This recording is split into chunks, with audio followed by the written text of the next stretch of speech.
singes Sanjay Raut. India Today accesses exclusive details of ED probe. 1.06 crore cash to Raut under lens. Agency claims Raut and wife are direct beneficiaries. He denies the charges.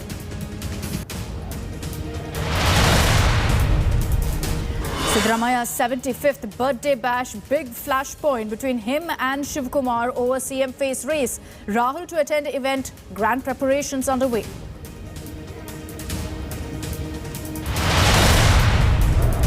Kerala battles monsoon fury. Red alert in 7 Kerala districts. Incessant rain prediction till Thursday. Floods, landslides reported in several areas. And India ends day 4 of Commonwealth Games with 1 silver and 2 bronze medals in judo, assured of at least 3 more silver medals in lawn bowls, mixed team, badminton and table tennis.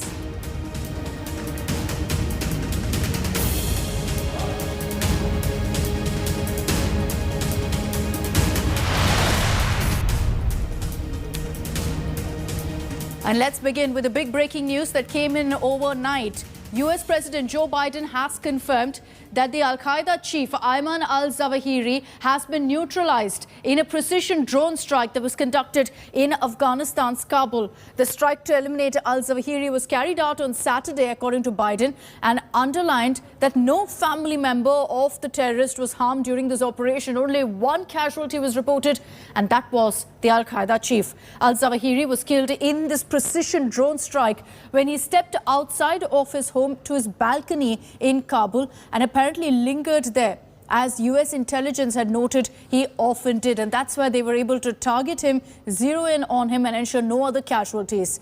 Zawahiri was a plotter of the 9/11 attacks and key ideologue behind the global terror network for decades. Zawahiri was killed in the Shipur neighborhood of Kabul, walking distance essentially from the US embassy complex. Biden and the top US leadership has hailed this killing, calling it justice for all those who died in the 9/11 terror attacks. The Taliban has condemned this airstrike on its soil, calling it a violation of the Doha agreements. Let's get you some of the highlights of the US president's address. After carefully considering the clear and convincing evidence of his location, I authorized a precision strike that would remove him from the battlefield once and for all. This mission was carefully planned, rigorously minimized the risk of harm to other civilians. And 1 week ago, after being advised that the conditions were optimal, I gave the final approval to go get him. And the mission was a success. None of his family members were hurt, and there were no civilian casualties. On Saturday, at my direction, the United States successfully concluded an airstrike in Kabul, Afghanistan that killed the Amir of Al-Qaeda, Ayman al-Zawahiri. You know, Zawahiri was bin Laden's leader. He was with him the whole time. He was his number 2 man, his deputy at the time the terrorist attack of 9/11. He was deeply involved in the planning of 9/11. One of the most responsible for the attacks that murdered 2,977 people on American soil. For decades, he was the mastermind behind attacks against Americans, including the bombing of the USS Cole in 2000, which killed 17 American sailors and wounded dozens more. He played a key role in the bombing of U.S. embassies in Kenya and Tanzania, killing 224 and wounding over 4,500 others. Justice has been delivered, and this terrorist leader is no more. People around the world no longer need to fear the vicious and determined killer. The United States continues to demonstrate our resolve and our capacity to defend the American people against those who seek to do us harm. You know, we make it clear again tonight that no matter how long it takes, no matter where you hide, if you are a threat to our people, the United States will find you and take you out. So that was a message from the POTUS, from the US President Joe Biden, as he confirmed the neutralization of al-Zawahiri. Let me take this across to Ambassador Deepak Vora, former diplomat who's joining us on this broadcast. Ambassador Vora, good morning. Decisive moment really in the global fight against terror. But sir, what to you is the biggest takeaway from this particular update? You know, there was so much talk when the Taliban took over Afghanistan that this would happen, that terrorists would be shielded in Kabul, in their soil. But the United States with this kind of an operation has essentially sent across a message that they don't need boots on the ground. They're still very much tracking very closely any terror activity that happens in Afghanistan. Thank you very much, ma'am. It's always a great pleasure to be with you on your amazing channel. I'm not in the nation's capital. I'm far away. What you see behind me is my ancestral home, Afghanistan. You asked a very, very interesting question. May I begin by saying it reminds me of what Prime Minister Narendra Modi said in March 2019 after the attack that took place in India. He said, "ये हमारा सिद्धांत है कि हम घर में घुस के मारेंगे और चुन के हिसाब लेना मेरी फितरत है." This was a warning to Pakistan when we obliterated the Jaish-e-Mohammed camp there. America has done the same, ma'am. Ghar mein ghus ke mara hai. May I remind you, what did they say after 9/11? Give us Osama bin Laden, they said. The Taliban said, go fly a kite. He is our guest. And our Pashtunwali code will not allow us to hand over a guest. America devastated Afghanistan with air power never seen before. Taliban ran for their lives. They are cowards. And they begged to surrender, ma'am. And then American Defense Secretary said, we do not negotiate surrenders. In fact, the Taliban offered to hand over every fellow with the name Osama. That was in 2001. It did not happen. Then 10 years later, American troops went on the ground, eliminated a character called Osama bin Laden in Pakistan. His successor was his partner and confidant, this character who's just gone, Ayman al-Zawahiri. When Osama died, the then American President Barack Obama went on television to claim it. And this time, Ayman has been eliminated and the president has gone again to say, we don't need boots on the ground. We have gotten rid of this character. He and his buddy Osama will be plotting and scheming something in their Islamist paradise while being tended by dozens of virgins. Ma'am, the writer Jean-Baptiste Alphonse Carr of France had said in 1849, plus ça change, plus c'est le même. The more it changes, the more it is the same. Taliban 2 is no different from Taliban 1, whatever the Pakistanis say. The fact is the message has been delivered. Wherever you hide, we will bring you out of your hiding place and we will eliminate you. Once again, it reminds me of what India's Prime Minister Modi said, "Saatवें पाताल में भी छुपोगे, वहां से निकाल के लाएंगे और मारेंगे." This is exactly what America is doing, and this is what countries like Pakistan and, of course, Taliban Afghanistan, they need this message loud and clear. You mess around with the lives of innocent people, and then you see what we do. Very, very true. I'm delighted, ma'am. Very true, Ambassador Vora. And I think the nature of the operation also, the fact that this was such a clean drone strike, not a single casualty beyond al-Zawahiri, not even his family members. He was out on the balcony over the weekend, lingering there as he always does apparently, and was targeted with this kind of a precision strike by the United States. And that's, you know, I have a feeling that somebody in the Taliban might have given this information. There's a lot of speculation about that, yes. Yeah, it just may be possible because nobody, there are factions within the Taliban, they are fighting with each other. Maybe somebody just said, look, this guy is hanging around, take him out. Now, I don't know. The Taliban will, of course, as you pointed out, they'll come out and say, very bad, you violated our sovereignty and intent. What arrant nonsense. A fellow commits a murder and goes off and hides in your country, and then you say, don't kill him because that will be violating our sovereignty. Well, why did you keep him there? Why didn't you hand him over to the country that needed him? Now, these double standards don't work anymore, man. This is 2022. You know, multiple murders, multiple incidents of Absolutely. terror, multiple incidents of brazen violation of, basic humanity. And there's a message that's going across from the world to the likes of Taliban. I'd also like to introduce our Foreign Affairs Editor, Geeta Mohan, on this broadcast. Geeta, just give me a few moments. I'm going to come across to you. Ambassador Vora, besides all of the messaging that this sends across, how do you think, the Taliban will perceive this? Because America's managed to go in there, conduct this kind of a precision drone strike. They're going to be extremely concerned that this is just the beginning of many more such steps, and they'll think twice before harboring terrorists now. I'm not sure about this. The Taliban cannot care less, ma'am. The desperately poor people of Afghanistan are starving. You know that. The misogynist, terror-loving ideology of the Taliban is the same. Taliban 2 is no different from Taliban 1. A May 2022 internal UN report confirms that the Taliban are merrily abusing women and children, muzzling the media, targeting civil society activists, clobbering human rights organizations, and replacing modern education with extreme religious indoctrination. United Nations, totally irrelevant. So I do not believe that there will be any change. The BBC reported, if you believe them, in February this year, that many young women who participated in the protests last year in Kabul demanding women's rights in Afghanistan, they've disappeared. No one knows where they are. So Taliban's rabid interpretation of Islam does not permit it to change. Let me just say, while the world progresses to the future, the Taliban and their soulmates in Pakistan are regressing to the past faster than the earth spins on its axis. Ma'am, the belief in a reformed Taliban with promises of an inclusive government, no terrorism, respecting the rights of women, children, and minorities, all this is self-delusion.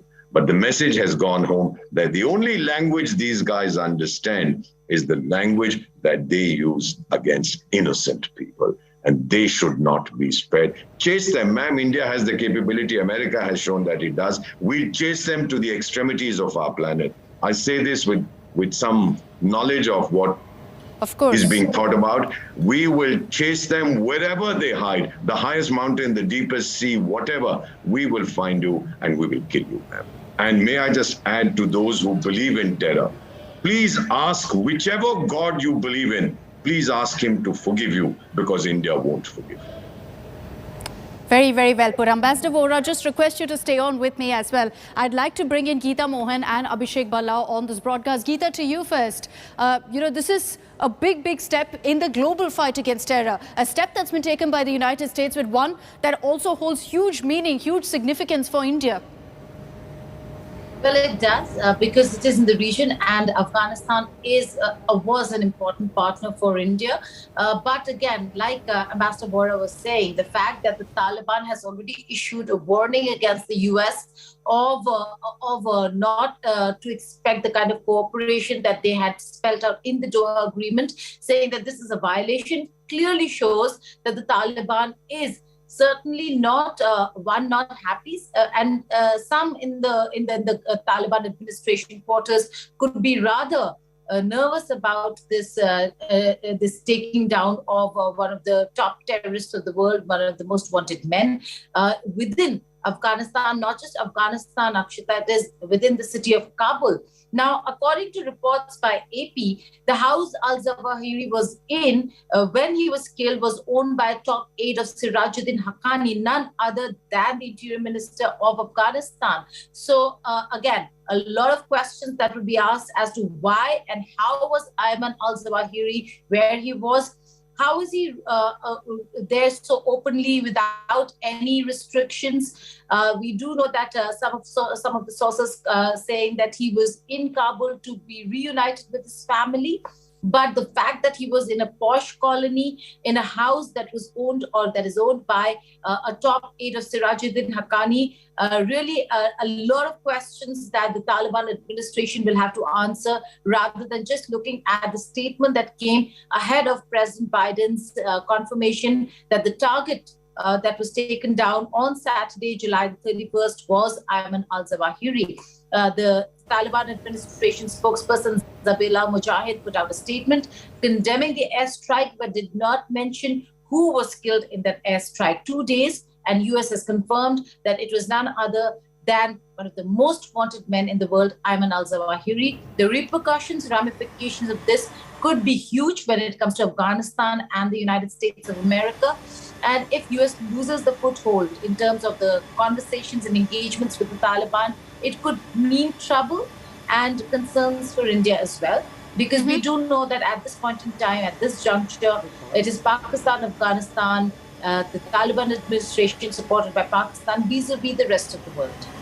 You know, some very important points that you've made, Geeta. I'd just like to get Ambassador Vora in on this as well. Ambassador Vora, you heard what Geeta also mentioned about the property where, Al-Zawahiri was found. This was Haqqani's property. It was in the Shipur neighborhood, very close actually to the US Embassy complex. That's how brazen it was, very openly living in Kabul. I have been to that area, ma'am. I've visited there. I know where it is. You are absolutely right. And ma'am, what she said, Geeta ma'am, spot on. It's a posh area. It's not far from the US Embassy. It's not far from Embassy Row, so to speak, over there, highly protected. Of course they knew he was there. Didn't the Pakis know that that character, Osama, whatever his name was hiding there so close to their military academy? Of course they know it. They pretend not to know. But these guys have some ideas of their Pashtun Wali code, which is all total nonsense. When they want to hit somebody, they hit him, even if the fellow is a Pashtun. You know, they've been fighting with that other racket called the Islamic State, and both are mainly Sunni Pashtuns. They're sort of clobbering each other, eliminating each other. So all this nonsense, don't believe it. But yes, they knew about it, and now the message has gone very clearly, ma'am. There is no place on earth, because the world is sick of terror. There is no place on earth where these guys can hide. Let me just tell you, there have been some recent hits, even in Somalia, where we don't have a government. Effectively, it's a country that is on auto sort of movement forward, or not even forward, it's just on auto stagnation. But even there they have found out, and we have found out, and the world has found out, and eliminated these terrorists. The message is going that, guys, we've had it with you. Enough, thus far and no further. Ma'am, I am honestly, I repeat, I am ecstatic that this message has been delivered. Not just to Afghanistan, but to its neighbor and to all those people around the world, including in our own country, who think they can use terror to bring change in the world. Very, very true. Ambassador Vora, thank you very much for taking the time out and joining us here on India Today. Ambassador Vora, with his experience, speaking to us about what this means in the global fight against terror. But about this particular operation, I'd also like to bring in Abhishek Balla on this broadcast. Abhishek, good morning. A lot of questions about how this operation was pulled out. Again, let me highlight that this was a precision drone strike. Not one casualty besides Al-Zawahiri. How did the United States really pull this off? Well, Akshita goes on to show what precise and specific intelligence and information was part of this operation, even though the US forces have moved out, but clearly suggests that they have technical intelligence as well as some assets on the ground, definitely, who are giving these specific details. And that's the reason why the house was zeroed in, no casualty, even within that house, a drone strike. Reports coming in that 2 missiles were hit. That, of course, needs to be confirmed. But a clear indication that if the US wants, they have enough information and firepower to take down these terrorists in Afghanistan even now. And what is also significant, Akshita, is that, this strike and the success for the US has happened almost a year after Taliban completely took over Afghanistan. And that's something that is noteworthy. Also, the fact that Al-Zawahiri was having a free run since the Taliban takeover is something very significant. In fact, in a UN Security Council report, it was mentioned just last month that Al-Zawahiri was comfortably, making public speeches, carrying out, making videos and audio messages that were being circulated. So in the context of all of this, this is a big success for the US. Okay, Abhishek, Geeta, request both of you stay on with me. I had a conversation, a detailed one, with Voice of America's correspondent, also Steve Herman. He gave us details about how this operation was pulled off and what really it means for America's fight against terror. Here's a look at that conversation. This is a huge moment, a decisive moment in the fight against terror for America and really for the world. A lot of questions really about how this was done. Any operational details that we really have, Steve, because considering America didn't have boots on the ground, they still managed to, target, find out Al-Zawahiri's location and pull off that drone strike. Right. Well, America may not have boots on the ground, but it still definitely has agents, probably nationals of Afghanistan that are on the ground working with the U.S. intelligence agency, as well as eyes in the sky. And what we know, according to senior administration officials here, who did brief reporters just before President Biden spoke, is that they had detected the movement of Zawahiri's family back to Kabul. And that's what led them to keep an eye on this particular building. And then they started to notice this man standing on the balcony a lot, very similar to what we saw with Osama bin Laden in Abbottabad, where he essentially exposed himself to American surveillance. Steve, as far as this particular killing is concerned, what it also raises questions over is the fact that Taliban clearly was shielding, was providing some logistical support, some protection for the Al-Qaeda chief, and that by itself is extremely concerning. Yes, according to American officials, the Taliban leadership had to know that this man, who was the most wanted terrorist by the United States, was not only inside the borders of Afghanistan, but in one of the poshest neighborhoods of Kabul, and may have had some interactions with Taliban leadership. So that is certain that the Taliban are going to be requested to answer for that. And it'll also be interesting to see how the U.S. responds to the Taliban statements that this was a violation of the Doha agreement, but the United States contends that in that agreement, it did have the authorization to go after these types of terrorists who were threats to the United States and had killed many Americans over the years. Let me take this back across to our Foreign Affairs Editor, Geeta Mohan. Geeta, can you give us details of how countries across the world now have been reacting to this statement from America about, al-Zawahiri being eliminated? Well, Saudi Arabia, one of the most important countries when it comes to the fight against Al-Qaeda, Osama bin Laden being a Saudi himself, has come out and welcomed this entire incident. Zawahiri himself was an Egyptian and the second in command when Osama bin Laden was leading the Al-Qaeda. So a very important man who took over the reins after the Al-Qaeda chief Osama bin Laden was taken down during Obama regime. And now we're looking at Zawahiri having been taken down. While, like most of the experts are saying, it does not mean the end of the Al-Qaeda, because there are splinter groups, there are others in the leadership now who've taken control of most operational parts of the Al-Qaeda. And Ayman al-Zawahiri being killed is, in all probability, one of the biggest blows to the Al-Qaeda, but it certainly will not be the end of the Al-Qaeda. There is a lot more that the West and that the Western forces would have to do to eliminate Al-Qaeda and terrorism, root them out completely from Afghanistan. Having said that, the one country or administration that is in control, so to say, that actually is is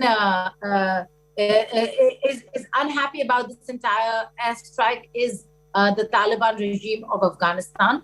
They have already condemned it, and they have almost warned the US of consequences, saying that it will hamper the forward movement, the cooperation that the two sides were seeking in the forward movement towards peace in Afghanistan. So certainly bad news when it comes to relations between the Taliban government and the United States of America. But a lot of answering to do when it comes to why was Ayman al-Zawahiri where he was. It brings us back the memories of what happened after Osama bin Laden was targeted and killed in the military garrison city of Abbottabad, and Pakistan had a lot of answering to do. There's a lot of noise, Akshita, that's percolating from the PCR, if that could be controlled. But going back to the conversation, so there are a lot of countries who are now coming out and welcoming this entire airstrike by the US administration. India certainly officially has not commented yet. There has not been an official statement yet. It's quite early in the morning here when the news started trickling in. So we'll have to wait and see what the reactions are going to be from various quarters. But this certainly is a very, very big development when it comes to counter-terrorism efforts in Afghanistan. To be tracking the reaction that comes in from India as well. No official statement from the MEA just yet, but no doubt India is going to welcome this development. Geeta, stay on with me. I just want to play out for our viewers some of the highlights of US President Joe Biden's briefing when he confirmed that al-Zawahiri has been killed. On Saturday, at my direction, the United States successfully concluded an airstrike in Kabul, Afghanistan that killed the Amir of al-Qaeda, Ayman al-Zawahiri. You know, Zawahiri was bin Laden's leader. He was with him the whole time. He was his number 2 man, his deputy at the time the terrorist attack of 9/11. He was deeply involved in the planning of 9/11. One of the most responsible for the attacks that murdered 2,977 people on American soil. For decades, he was the mastermind behind attacks against Americans, including the bombing of the USS Cole in 2000, which killed 17 American sailors and wounded dozens more. He played a key role in the bombing of U.S. embassies in Kenya and Tanzania, killing 224 and wounding over 4,500 others. Justice has been delivered, and this terrorist leader is no more. People around the world no longer need to fear the vicious and determined killer. The United States continues to demonstrate our resolve and our capacity to defend the American people against those who seek to do us harm.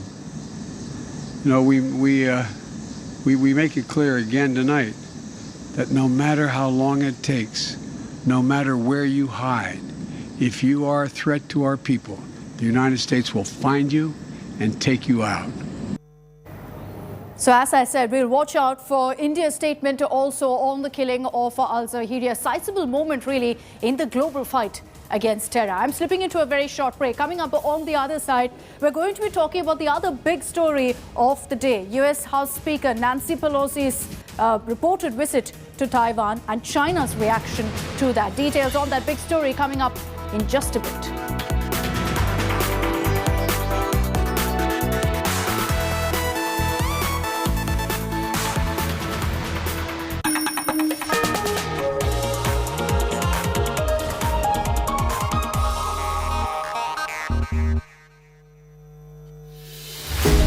With every sunrise comes new beginnings, new opportunities and new stories. And that's why we're first up. While you're sleeping, we're hard at work to ensure you get the perfect news shot every morning. Get you all the updates. Our morning mission to get you news that's fresh and packed with flavor. Watch First Up every weekday morning with me, Akshata Nandagopal, right here on India Today.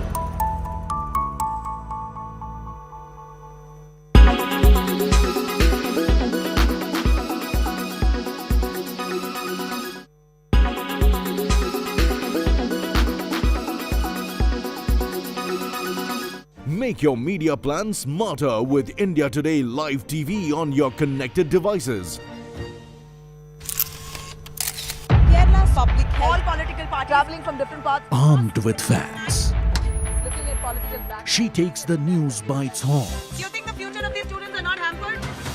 Fierce, bold and direct, setting the tone for the biggest stories. From every corner and every angle. Expect nothing but the unfiltered truth. News first, niceties later. Watch me, Nabila Jamal, on India Today.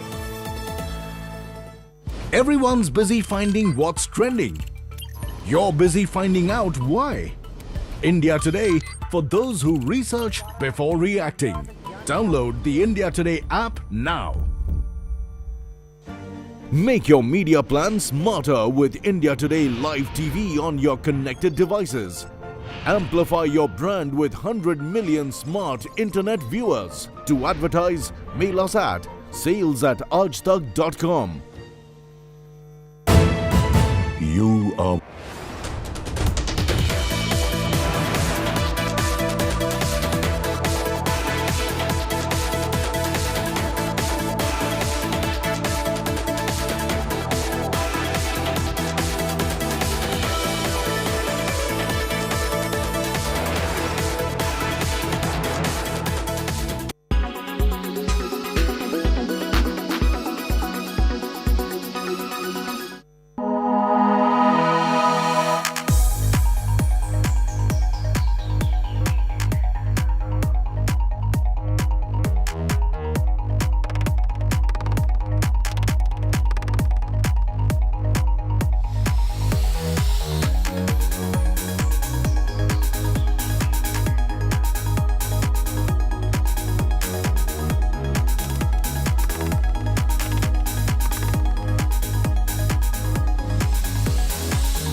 Make your media plan smarter with India Today Live TV on your connected devices.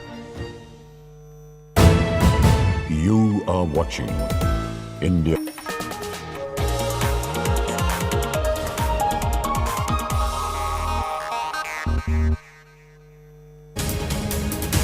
Welcome back. You're watching First Up, and let's get you details of the latest showdown between China and America. This is over House Speaker of the United States, Nancy Pelosi's reported visit to Taiwan. China has sent out a very strong warning to America, saying don't play with fire. It's still not clear, however, if Pelosi will be visiting Taiwan or not. But China, nonetheless, has sent across a warning to US. China has said that the visit will interfere with China's internal affairs and will result in serious consequences for America. In a show of strength, Beijing even held military drills in the Taiwan Strait. China has claimed that its military would never sit idly if Pelosi were to visit the island. The strained US relations have reached a new low over this contentious trip to the island nation. Let me again reiterate that there's no confirmation whether Pelosi is going there. She is supposed to officially, however, visit Singapore, Malaysia, South Korea, ending the trip with a visit to Japan. And amid this itinerary, it's suspected that she could be making her way to Taiwan as well.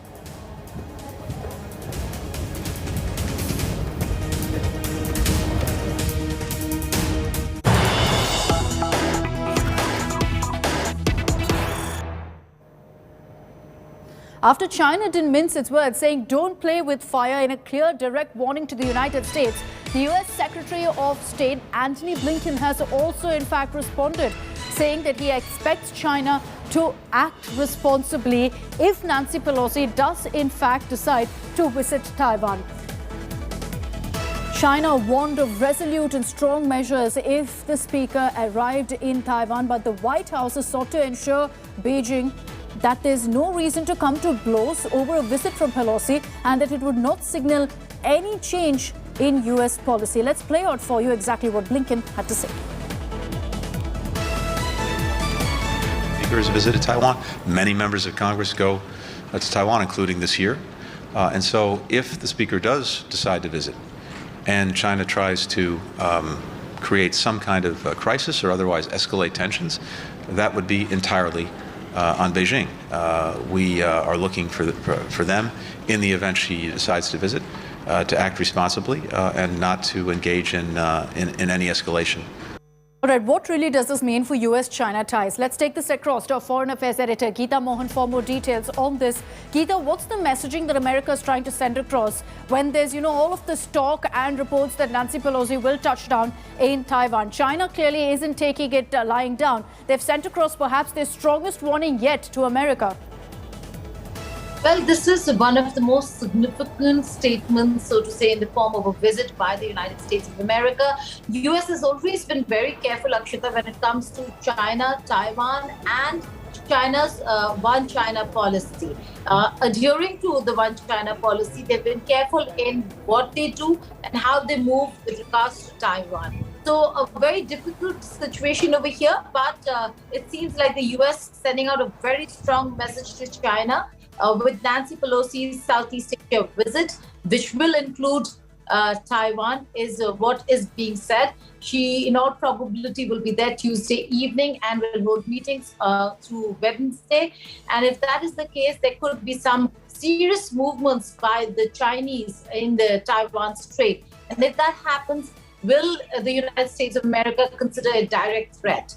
Will the Chinese really move in their jets the way they do, violating Taiwanese airspace, is something that we'll have to wait and see. Again, a lot of voice trickling in. But Akshita, this is certainly a huge concern when it comes to the security angle. But Pelosi and the US administration have made it very clear that they are going to continue with the visit and stand with Taiwan. So the red line, so to say, that China had drawn will be breached. And should it be breached, there are going to be consequences when it comes to US-China ties. And how is China going to react is certainly something that will have to be seen. Okay, Geeta, thank you very much for joining us with all of those details. Let me again highlight for you that at this point, there's no confirmation from the United States of whether Nancy Pelosi, the US House Speaker, is visiting Taiwan or not. But the kind of back and forth, the kind of extremely strong messages that have come in from both China and the retort from the United States has experts worried about whether US and China are headed for a major collision. Gaurav Savan discussed that and much more with experts. Take a look at that conversation. Quickly try and make sense of these latest developments. Joining me on India First, Lieutenant General PJS Pannu, former Deputy Chief of the Integrated Defence Staff. The General has served extensively along Ladakh-based Fire and Fury Corps. Brian Hoy is the editor of New Bloom, and Brian joins us from Taiwan, Taipei. Also with me is Inar Tanjan. Inar Tanjan is a senior fellow of the Taipei Institute, understands China very well. But Brian, on the show today, I want to come to you first. What do you make of the Chinese military exercises and live firing drills ahead of Nancy Pelosi's visit to Taiwan? And what's the latest? Is she visiting? First of all, thanks for having me. But I think what the military drilling actually illustrates is that Chinese repertoire to responding to the Pelosi visit is actually somewhat limited. For example, it was expected that China would step up air incursions or military exercises or naval drilling in response to Pelosi's visit because of the fact that this is what China has done in the past. However, this time around, what I think is notable is that China has not actually escalated the air incursions into Taiwan's air defense identification zone, that is the area in which aircraft are obligated to identify themselves, where they're from, where they're going, their nation, that sort of thing. And that has actually not really been stepped up before the Pelosi visit. This is usually how China tries to hit back quickly against U.S. diplomatic visits to Taiwan under the Trump administration or the Biden administration. And so I think the fact that it's not done that is actually a sign of how it doesn't have a lot of ways to respond. It can respond the usual ways, stepping up drilling and military threats and that sort of thing. But I don't think it actually responds too well with the Chinese public. Okay. Inar Tanjan, prepare for war.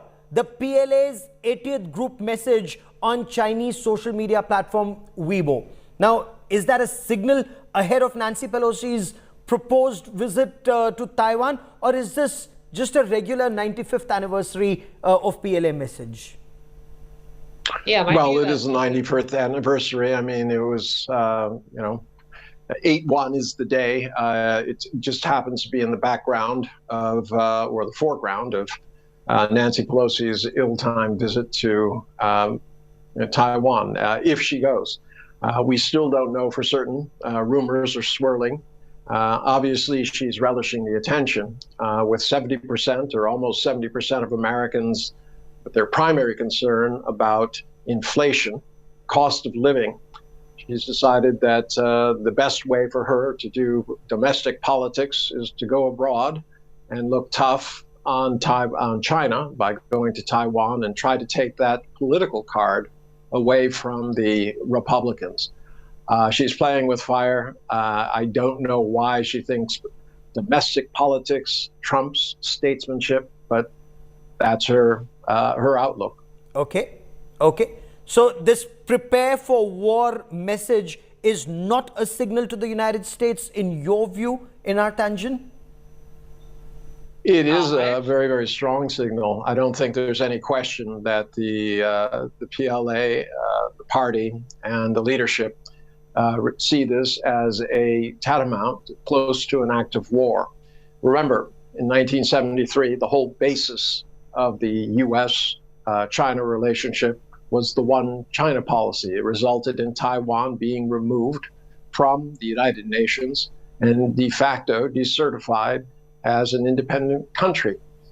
You can't walk away from that. You can't say, oh, we didn't mean it. Okay. That is the basis of it. So at this juncture, yes, this is seriously undermining the very beginning of the relationship and therefore could result in a complete fracture between China and the U.S., military or economic or both. That's a big point you're making, that this could lead to a fracture when it comes to U.S.-China ties, military or economic. General Pannu, what do you make of reports of the live-firing drills by China off the coast of Taiwan and the message of the PLA's 80th group, the move to the East prepare for war? Well, you don't celebrate anniversaries like this by making maneuvers, but largely what is happening in the world is known to everybody that China takes advantage of the global disturbance as it took after COVID. It attacked certain posts on the Indian territory and also made maneuvers elsewhere. Waiting in the wings now is that as the Ukraine-Russia conflict is maturing, I suppose there is now a muscle flexing and signaling which is going on. I think it is a political, diplomatic, and military posturing to the secondary and the primary arcs. And a primary arc being for the China, Taiwan. And Taiwan, really speaking, is equivalent to Ukraine, as Ukraine is to Russia. Taiwan is more or less to China. Okay. And if the Western world is concentrating in the South China Sea and Taiwan, I suppose that is the contest which they're having. But I think both are testing waters. Both have domestic constituencies to answer. Both are undermining each other's military and political and diplomatic dominance in this area. But I think both are trying to muscle flex in all the fields of political, diplomatic, and military understanding of it. We are watching those images of military muscle flexing by China right now, live firing, and a lot of images. Of course, as of now, they're unverified, live firing drills being carried out. Some of these images have been put out by the Chinese government itself, by the armed forces themselves. But Brian Hoy, Taiwan had also conducted some military drills and some bomb drills last week. So what's the buzz in Taiwan? Is there an apprehension that Nancy Pelosi's visit could lead to an escalation of Chinese hostilities and the violation of Chinese fighter jets? You know, you were saying that ADIZ or Air Defense Identification Zone violations usually increase. They haven't just now. But is there an apprehension not only will those violations increase, China could actually fly its fighter jets over Taiwan? So intrusive Taiwan's air defense identification zone actually take place quite far from Taiwan. As a result, when there is this kind of military drilling, there's usually not a response from Taiwan. The military responds only if the air fighters cross the median line of the Taiwan Straits usually. But from the general public, there's not a response. There's more focus usually on celebrity gossip, dash cam footage, sex scandals, and that sort of thing. The domestic media cycle goes on. And that is actually also true of the Pelosi visit. Okay. I think that threats from China have gone on so long against Taiwan that there actually is not a lot of alarm regarding even the Pelosi visit. And so I think that is one way in which Western perceptions of what is going on in Taiwan really need to speak more to local voices, or what is occurring on the ground here, or how Taiwanese perceive these threats that are directed at Taiwan. Okay. And in our tangent, has the Chinese president actually painted himself in a corner by warning US president about playing with fire? Now he has to look tough and act tough, or can he still dial down the tensions? Well, he's going to have to take some sort of action. He said he would. The question is, does it have to be military or can it be economic? The U.S. right now is at 9.1% inflation.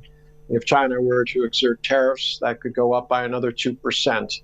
As I said, that would probably be the most effective way of showing the American people that irresponsible statesmanship does not benefit them when they're concerned about their livelihood, about milk, about infant formula for their children, about having enough heat or the price of gasoline.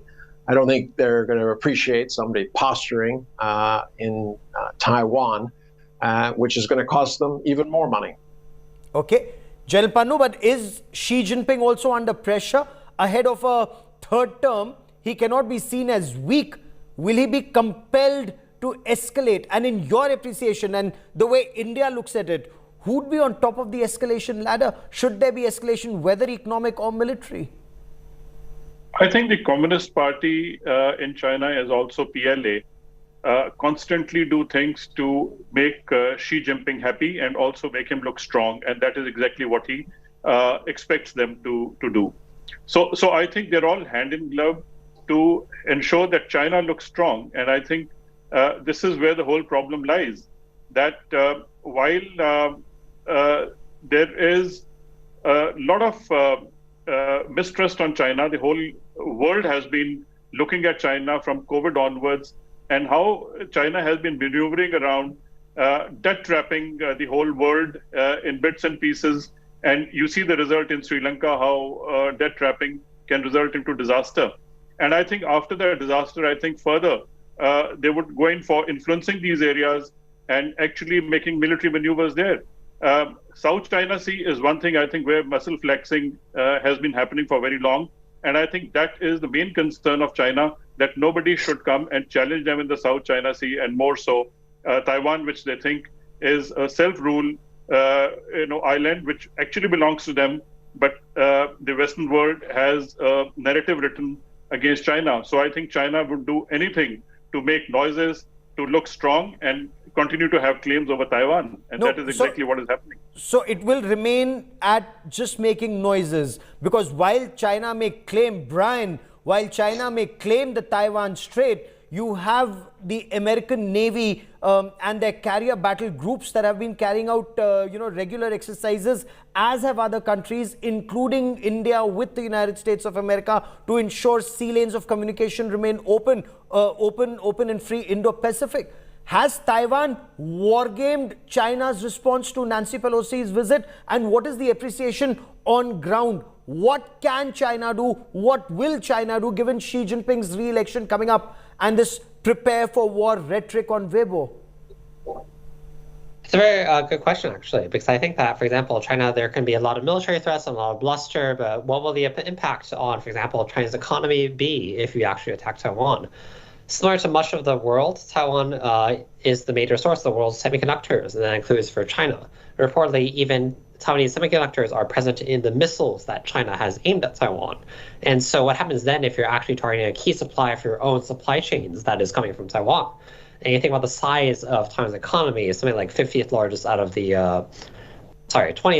world's 200 or so countries. And that is not insignificant. And you compound the economic impact of a Chinese invasion of Taiwan onto that. So would actually the Chinese Communist Party be able to weather the blow to their credibility, their legitimacy politically from an attack on Taiwan? All those lives, I mean, some estimates are like tens of thousands, hundreds of thousands even, according to Ian Easton, of lives lost. So what then? And so is it actually something that the CCP can weather at this juncture? That is also a question. Okay. So in our tangent, the bluff, the bluster, clearly not taken seriously by Taiwan. China may say, we will not sit idly by. China will take a resolute response, strong countermeasures to defend integrity. Now, these must be some words used by China. Clearly, Taiwan is not impressed, and Nancy Pelosi visit may still happen. Will that be a major loss of face for Xi Jinping? You're assuming it is bluster. I do not assume that it is bluster. There are going to be consequences from this, whether they're military or economic. I don't know. I'm hoping that they will be economic. Okay. To war, you could have a real, you could lead to literally the end of the world. I'm surprised that people are taking this so casually.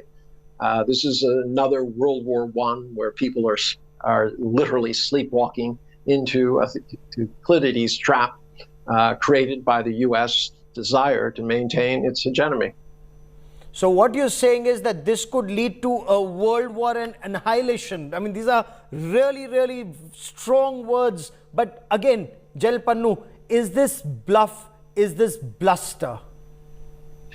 When you talk about a conventional war, things are a little different, because that is where the kinetic warfare has a direct impact and direct fear of losing lives. But what happens in the modern warfare is that space and cyber domains are global common, and there is no direct threat which is very clearly discerned by people at large or globe at large, and things look quite normal on the surface of it. Similarly, even naval operations, when you are in the high seas on the international waters, it is also like global common. So whatever happens in the global common, Navy, cyber and space domain, it looks quite distant. However, when two superpowers come so close, though P5s do not, they have enough checks and balances not to go to war. But I think the fear is of miscalculation. Should something happen in the domain that I was talking about, the cyberspace, and in the naval domain in high seas, I suppose then later on this miscalculation can translate into something which is more disastrous. Sir, that is shooting bullets and shooting missiles directly. But which is cyberspace, the war is on between the two countries, and it's been on for quite some time now. Cyber attacks on each other's facilities have been on, and China has been launching a series of cyber attacks on multiple countries. But General, do you see any impact of any of this along the LAC, whether in Arunachal Pradesh, Sikkim, middle sector, Uttarakhand, or in Ladakh? China has been building a military capability infrastructure or related to military buildup in last 2 years. After the Chinese pushed the Indian troops and they were responded very ably by the Indian Army and the Indian Armed Forces, I think they stepped back to rework this strategy. And I think they are building a capability not to get embarrassed again. So therefore, there are reports all along the Arunachal and central sector and eastern Ladakh. They are building airports, helidromes, and bringing in the technology such as 5G, making sure that the entire technology, the digital frontier comes up intact so that, they could push around with technology in that area, because for them to lose life by a soldier is a very, very big dent. And I think they want to prepare a ground where they can win war without fighting. But at the same time... And that clearly didn't happen in Ladakh. That clearly didn't happen in Ladakh. So, and as you very rightly said, China was embarrassed. Is China preparing to be embarrassed once again in Taiwan? I mean, given Brian's response and the response we seem to be getting from Taiwan, clearly Taiwan is not intimidated. In our tangent, Brian Hoy and General Pannu, as always, many thanks for joining me here on this India First special. Will Nancy Pelosi's aircraft be landing in Taipei in the next 24 to 48 hours? We'll be tracking that story very closely. That is all I have time for on India First this evening.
Make your media plan smarter with India Today Live TV on your connected devices. Everyone's busy finding what's trending. You're busy finding out why. India Today, for those who research before reacting. Download the India Today app now. Make your media plan smarter with India Today Live TV on your connected devices. You are watching India Today.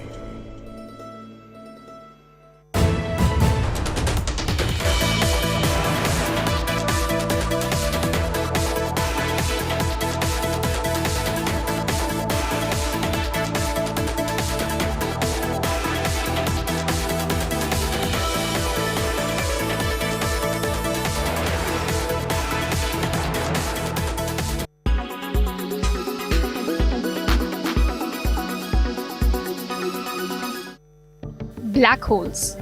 Did you ever worry that Earth could get sucked into one of them? Black holes do have a massive gravitational pull that allows it to swallow anything that gets in its way. Let's find out more about them. Black holes have been lurking in the galaxies for billions of years. The most powerful known forces in the universe, their gravitational field is so strong that nothing, not even light, can escape from them. They're actually packed full of space matter, so they're not really holes. There are at least two types of black holes. Stellar mass black holes form when a huge star, more than 10 times bigger than our Sun, burns up all its fuel and collapses in on itself. Scientists say there could be billions in our galaxy, the Milky Way alone. They grow by gobbling up other stars or merging with other black holes to become a supermassive black hole, millions to billions of times bigger than the Sun. Humans can't even see black holes, but we can observe their effect on matter close by. When normal stars are sucked in, they accelerate and heat up, emitting X-rays which are detected by orbiting space telescopes.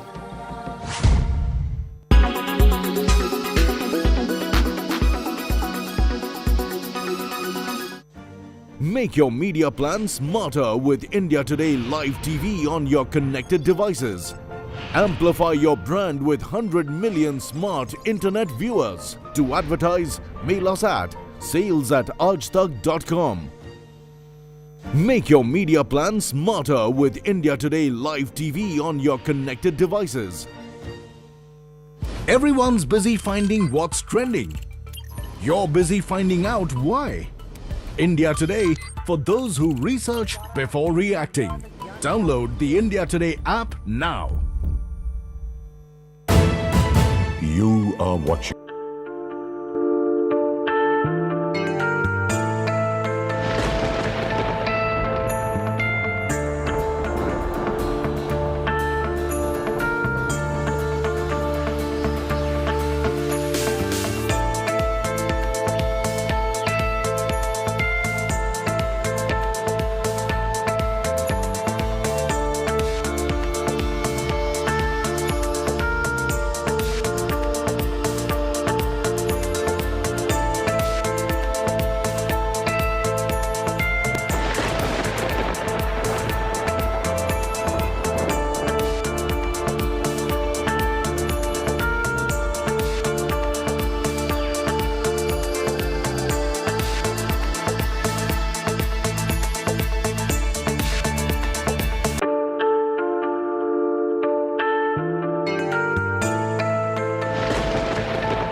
In association with Airtel Extreme Fiber. If it's important, blue dot it. Hetic Fittings. Make your furniture work beautifully. The City Bred SUV. HDFC Bank Parivartan. A step towards sustainable progress.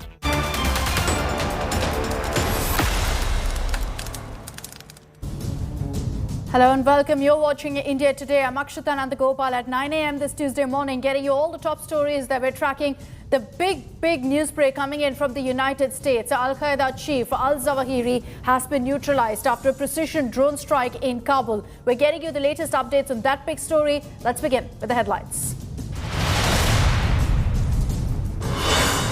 US drone strike kills Al-Qaeda chief Ayman al-Zawahiri in Afghanistan. Biden says justice delivered after neutralizing 9/11 plotter and Osama bin Laden's successor.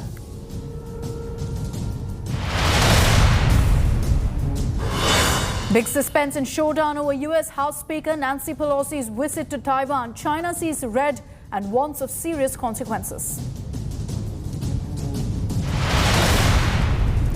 Housing scam singes Sanjay Raut. India Today accesses exclusive details of ED probe. 1.06 crore cash to Raut under lens. Agency claims Raut and his wife were direct beneficiaries. He denies the charges. Siddaramaya's 75th birthday bash, a big political flashpoint between him and Shiv Kumar over CM face race. Rahul to attend birthday event. Grand preparations underway.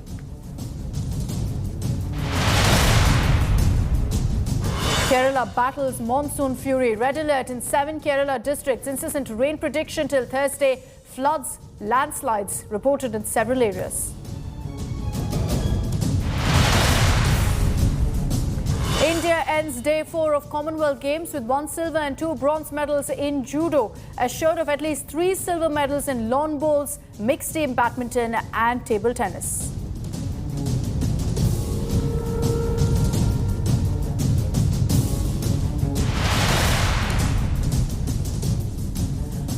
And the big story we're tracking this Tuesday morning, in a major airstrike in Kabul, the United States has confirmed that they've eliminated Al-Qaeda chief al-Zawahiri. The strike to eliminate al-Zawahiri was carried out on Saturday, according to Biden, underlining that no family member of the slain terrorist was harmed during their operation, despite them being in the exact same house. The Al-Qaeda chief was killed in a drone strike, a precision drone strike, when he stepped out to the balcony of his home in Kabul and apparently lingered there, as US intelligence had noted that he often did, which made it possible for this kind of a precision strike. Zawahiri was the plotter of the 9/11 attack and key ideologue behind the global terror network for decades. Al-Qaeda leader Zawahiri was killed in the Shipur neighborhood of Kabul. Believe it or not, just walking distance away from the US Embassy complex. Biden and top US leaders have hailed the strike, calling it finally justice for the victims of 9/11. The Taliban, as expected, has condemned the airstrike on its soil, referring to it as a violation of the Doha Agreement.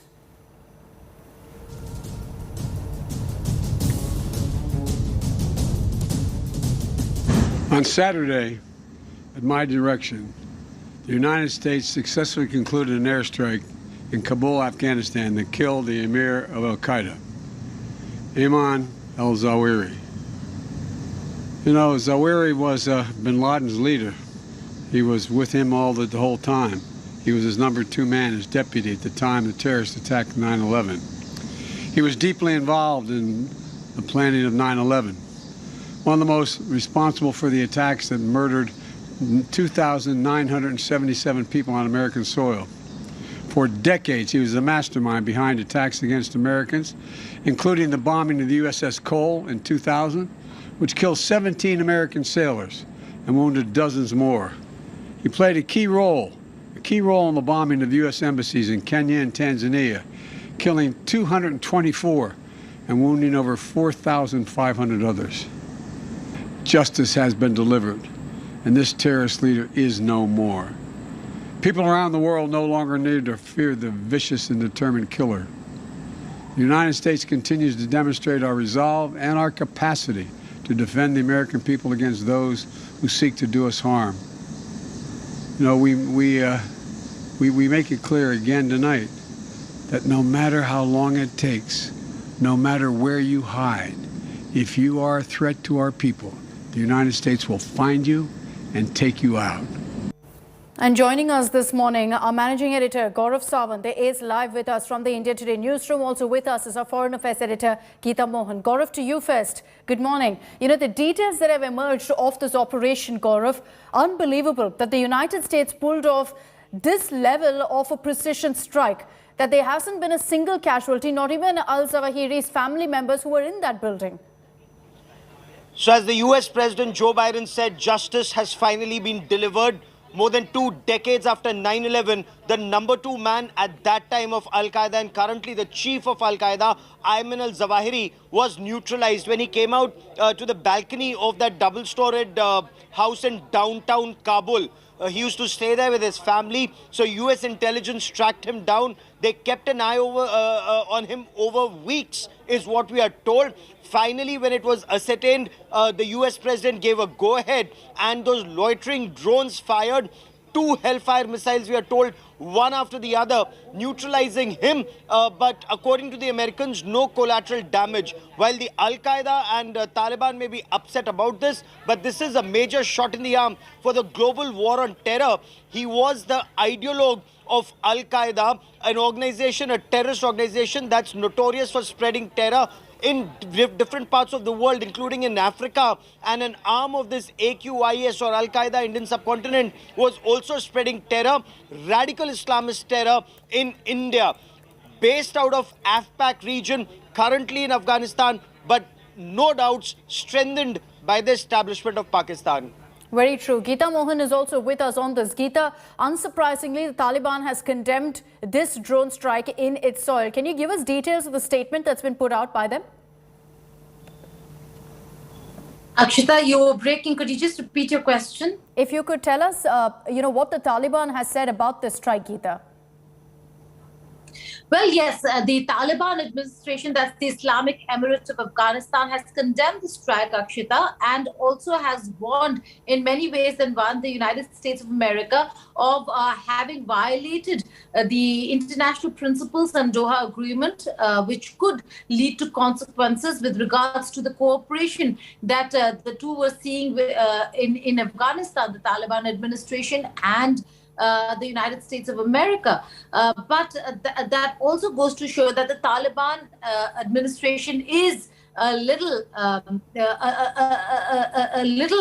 jiffy about what really went through, what really transpired. The past 2 days have been difficult for the administration. Airstrikes being conducted and terrorists who are on the most wanted list being taken down without the knowledge of the government in control is something that is worrying the Taliban. But we saw this, Akshita, during the Osama bin Laden raid as well, when the US did not inform Pakistan and took down Osama bin Laden in the garrison city of Abbottabad. And now we're looking at Ayman al-Zawahiri targeted, killed, specific information and intel on where he was, his whereabouts, without the Taliban administration knowing of this imminent airstrike that led to the killing of Ayman al-Zawahiri. So problems ahead for the US and Taliban relationship. But the fact is that the details that are emanating are truly troubling, Akshita. The fact that the house that he was staying in, the balcony of which he came out to stroll in, was owned by top aide of Sirajuddin Haqqani. Now, if the Interior Minister's top aide provides a house to one of the most wanted men in the world, then that certainly raises a lot of questions as to how the Haqqanis are a part of the Taliban government. We know that US had raised a lot of concerns with regards to Haqqanis being included.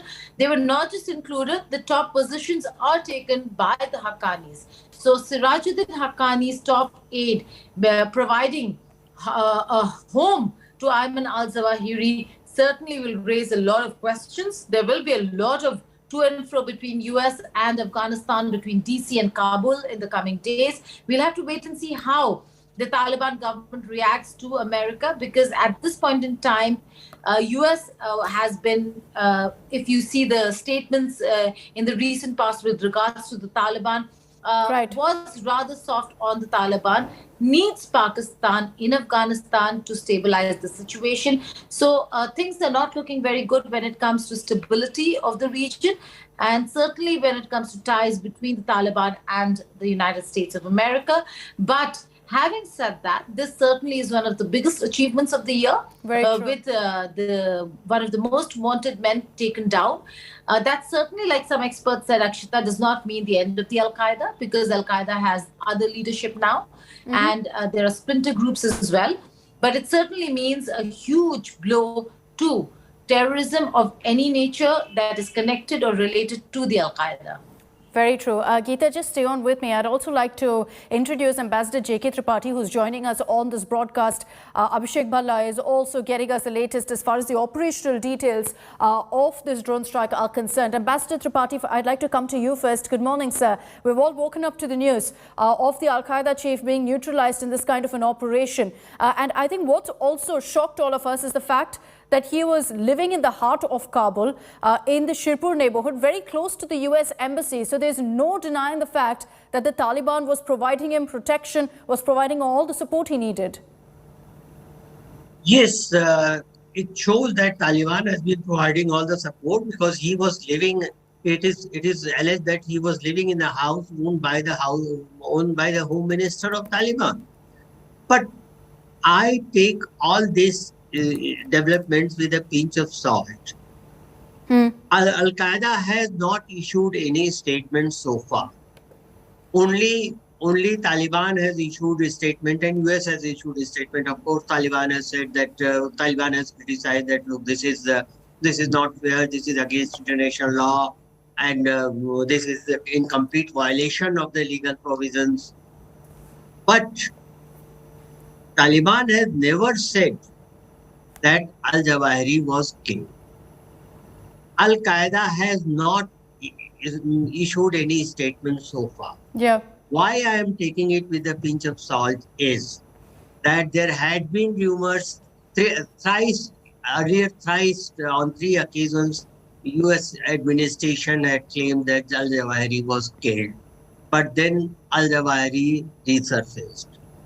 So I don't know whether he has been actually killed or not until and unless the exact reaction by Al-Qaeda is received. We can't say anything. But all said and done, if he is killed in a very precise strike, yes, it is a big blow for Al-Qaeda, because Zawahiri had $2.5 million bounty on his head.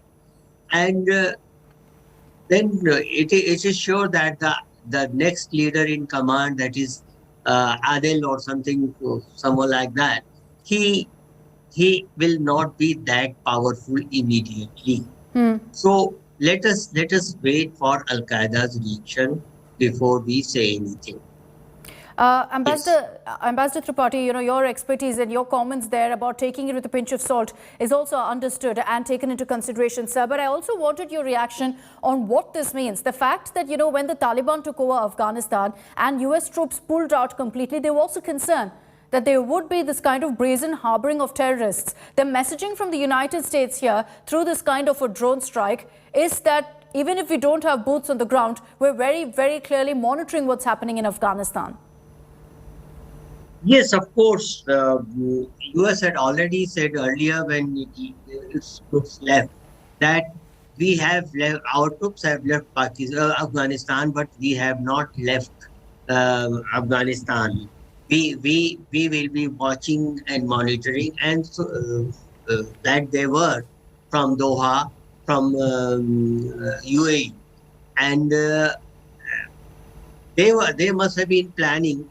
They must have been planning very meticulously for quite some time, and it has yielded results now.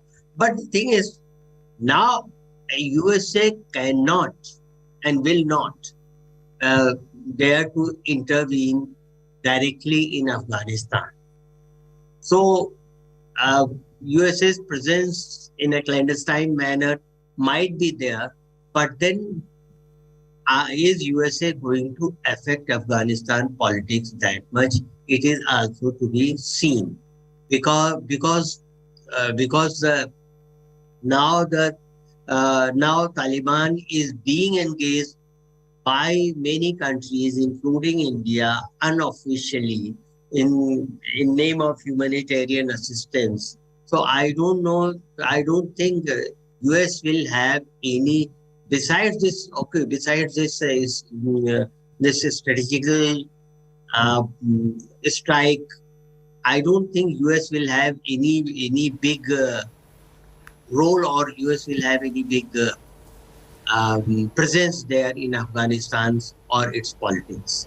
Okay, Ambassador Tripathi, request you to stay on with me, sir. We'd like to take a few more questions to you. I just want to explain to our viewers where the strike happened, and it also highlights how the Taliban brazenly has been allowing these terrorists to remain protected, shielded in the heart of Kabul. This has happened in Kabul. Now, let me just highlight for you that this is the Shirpur neighborhood. Now, this is where Zawahiri's safe house is. It is in this neighborhood, considered to be a very, very posh part, a plush part of Kabul in the heart of the city, and extremely close to the US Embassy complex. The distance between this neighborhood and the US Embassy is just about 3 kilometers.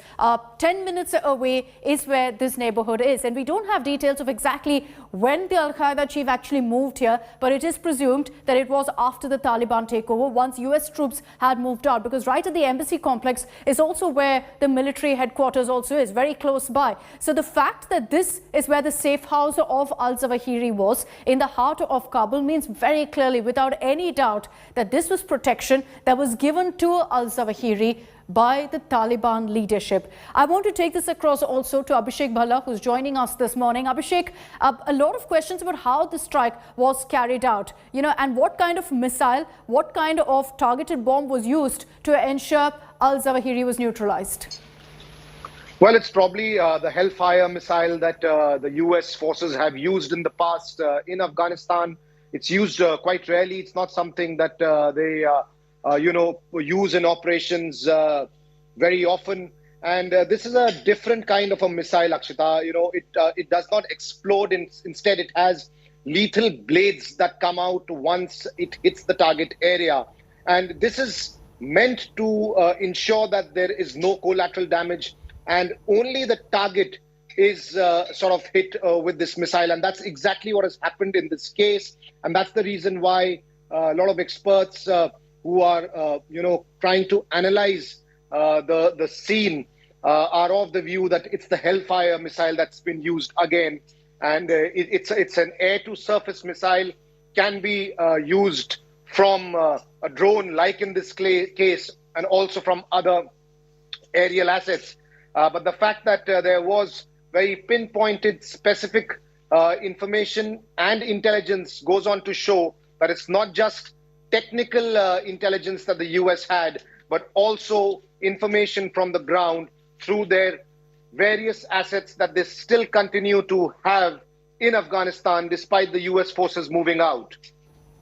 Let me also bring in Gaurav Sawant on this. Gaurav, a Hellfire missile, we're being told, was used to neutralize al-Zawahiri. It's referred to also as the Flying Jinsu missile, if I'm not wrong.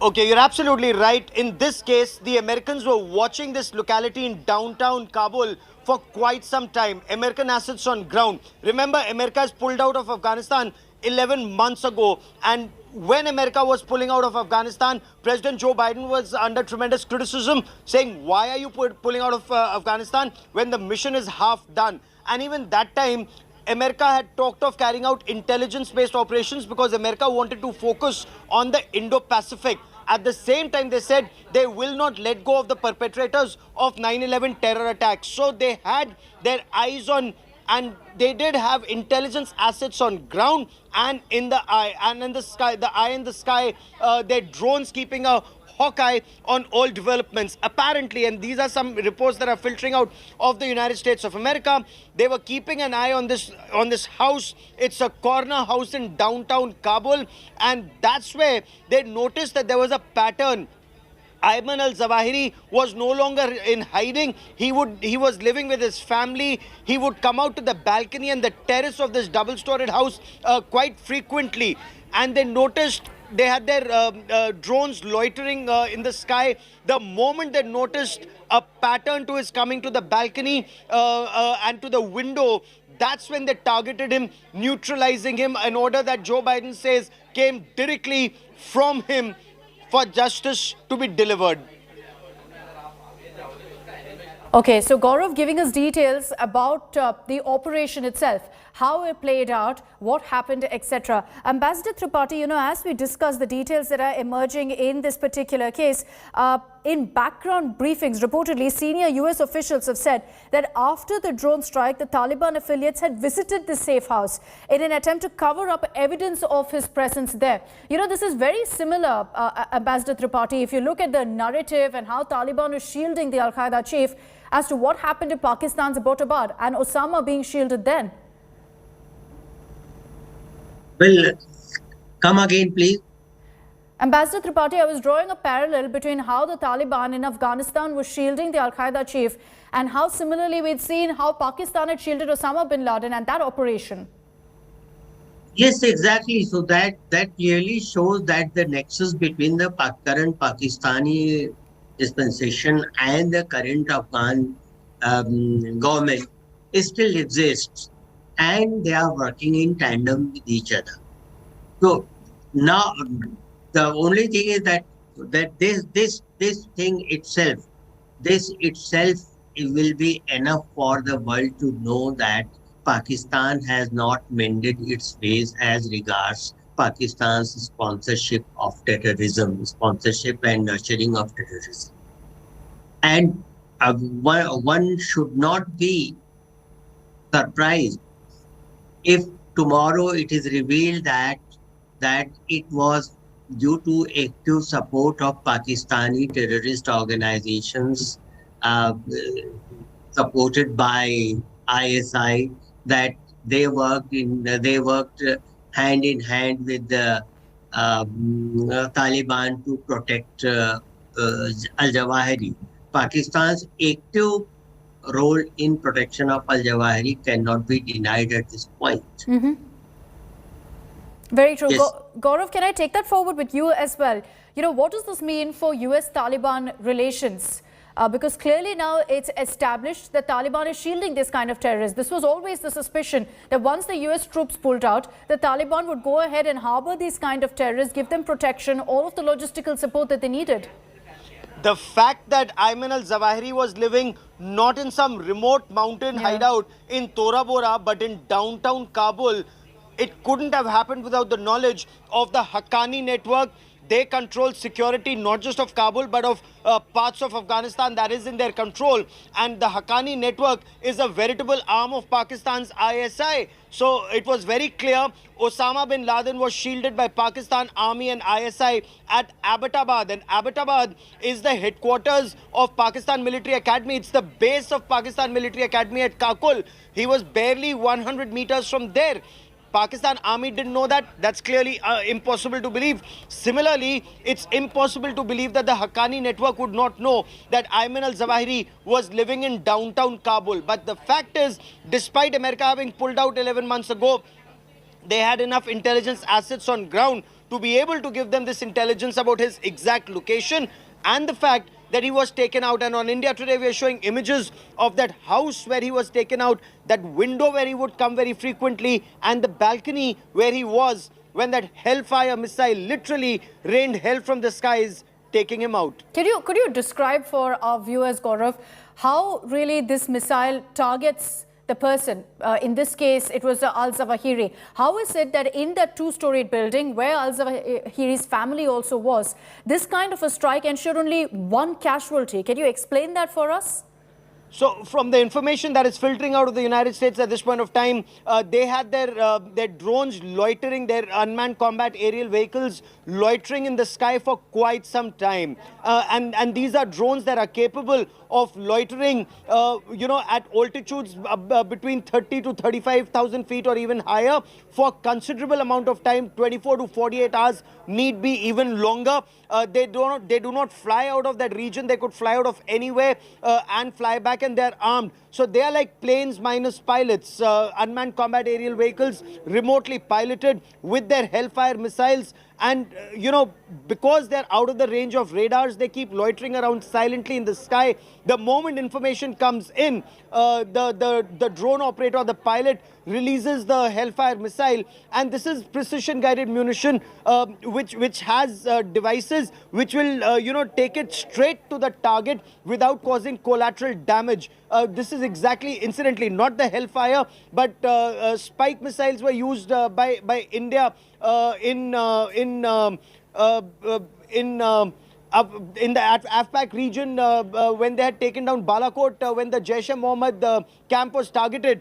Very little damage on the roof. The missile penetrates and then explodes, causing damage. That's what I'm talking about, Balakot. But if I come back to Kabul, to downtown Kabul, the Hellfire missile, and now information indicates that 2 missiles were fired, one after the other, neutralizing Ayman al-Zawahiri, but no one else at that balcony where he was taken down. Shattered window panes, doors and balcony can be seen in the images that we've put out on our television screens, Akshita. Very true, Gaurav. And look at those pictures of the house. You see minimum damage, really. Just one side where you see the doors, the windows, it looks like, and at the other side also the windows that have been destroyed because of the impact of the missile. But that's it. There's no damage to the building as such, and that's how they've ensured that there were 0 casualties, no civilians. Al-Zawahiri's family members who were in that building also haven't been harmed in this particular operation. I just want to also talk about the diplomatic fallout of this. How is the world perceiving this news? Geeta Mohan is with us on that angle. Geeta, can you take us through all the reactions that have come in? Has India put out a statement yet? Well, no official statement by the Indian administration yet, but we will soon be hearing from various governments, including India, on the taking down of one of the most wanted men in the world, Ayman al-Zawahiri, the chief of the Al-Qaeda, having been killed by the US forces, CIA op, under which this entire operation was carried out. Certainly, there will be a lot of reaction. Saudi Arabia was quick to react. They've already welcomed the airstrike, as also the killing of Ayman al-Zawahiri. Zawahiri was an Egyptian, but we do not have any reactions coming in from Egypt as of now, or for that matter, various other countries. But certainly, Akshita, this is quite early in many parts of the world, and so they will be waking up to this news. India also woke up to the news, so there will be an official statement that will be put out, in all probability welcoming the airstrike and yet another win. A victory when it comes to the counter-terrorism efforts that the world is involved in. But the only country, or the only administration, so to say, because the country certainly would celebrate too. We know that a lot of people within Afghanistan would be celebrating the death and killing of Ayman al-Zawahiri. But the administration certainly is not happy. And actually, like we were discussing, they're not happy, and it could lead to very serious ramifications when it comes to the Taliban administration in control of Afghanistan and the US administration that still needs to bring about stability in the war-torn country. And in that, there could be a lot of ramifications, given the statement that was put out even before POTUS, that is President of the United States of America, announced that the target that was taken down on Saturday, July the 31st, was indeed Ayman al-Zawahiri. Even before that happened, an official confirmation came about. Zabihullah Mujahid, the spokesperson of the Taliban administration, already came out and not only condemned the Let's attack, get those details. Geeta, just stay on with me. Also joining us on this broadcast is Hashim Ahadatiyar, a senior Afghan journalist. Hashim, thank you for taking the time out for joining us here in India today. I'd like to know from you, how has Taliban responded to this drone strike, to the killing of al-Zawahiri in their soil?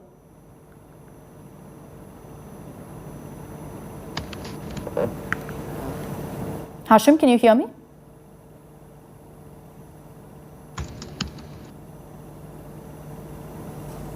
Not sure if Hashim can hear us. We're going to try to reconnect and get his view on what's playing out right now, and also importantly, how and what this means for US-Taliban relations, the fact that the United States carried out this kind of a military operation, of a drone strike. Gaurav, coming back to you, the kind of planning that's gone into this operation, from what we're hearing, 2 months ago, Biden was briefed about the movements of al-Zawahiri. So the United States clearly has been tracking what's happening in Afghan soil since they pulled out, since the troops moved out of Kabul.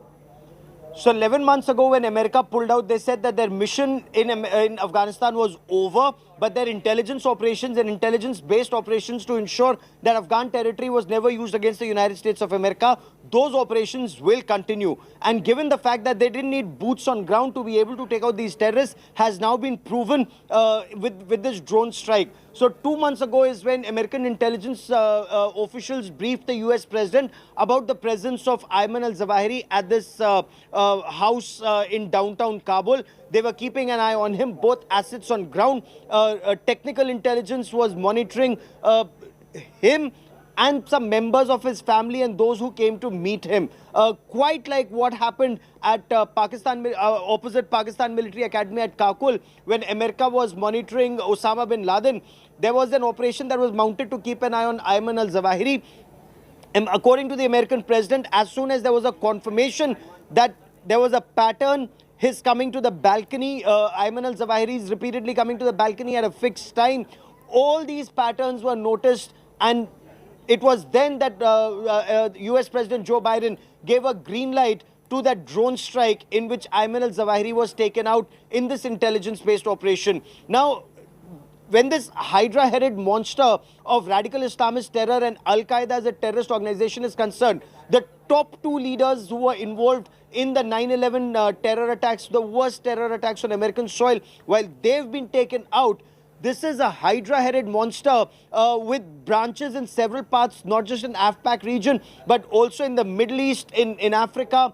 There's an ASIQ or Al-Qaeda Indian subcontinent, and AQIS also remains a threat, and that leadership needs to be taken out along with those who radicalize young minds online. Ambassador Tripathi, what is the messaging you think to terror groups right now? Because in the last few years, as far as the United States at least is concerned, Osama bin Laden, Abu Bakr al-Baghdadi, and now the Al-Qaeda chief al-Zawahiri, what do you think is the messaging that goes across to terror groups? Do you think this deters them at all? You see, the message is clear, loud and clear, that whatever type of terrorist activities you are involved in, your days will be numbered. You are not there to be forever. And someday or other you are going to be eliminated. And that probably will prove to be a breaking of backbone of Al-Qaeda or similar organizations, if the news is true. But at the same time, the world community should not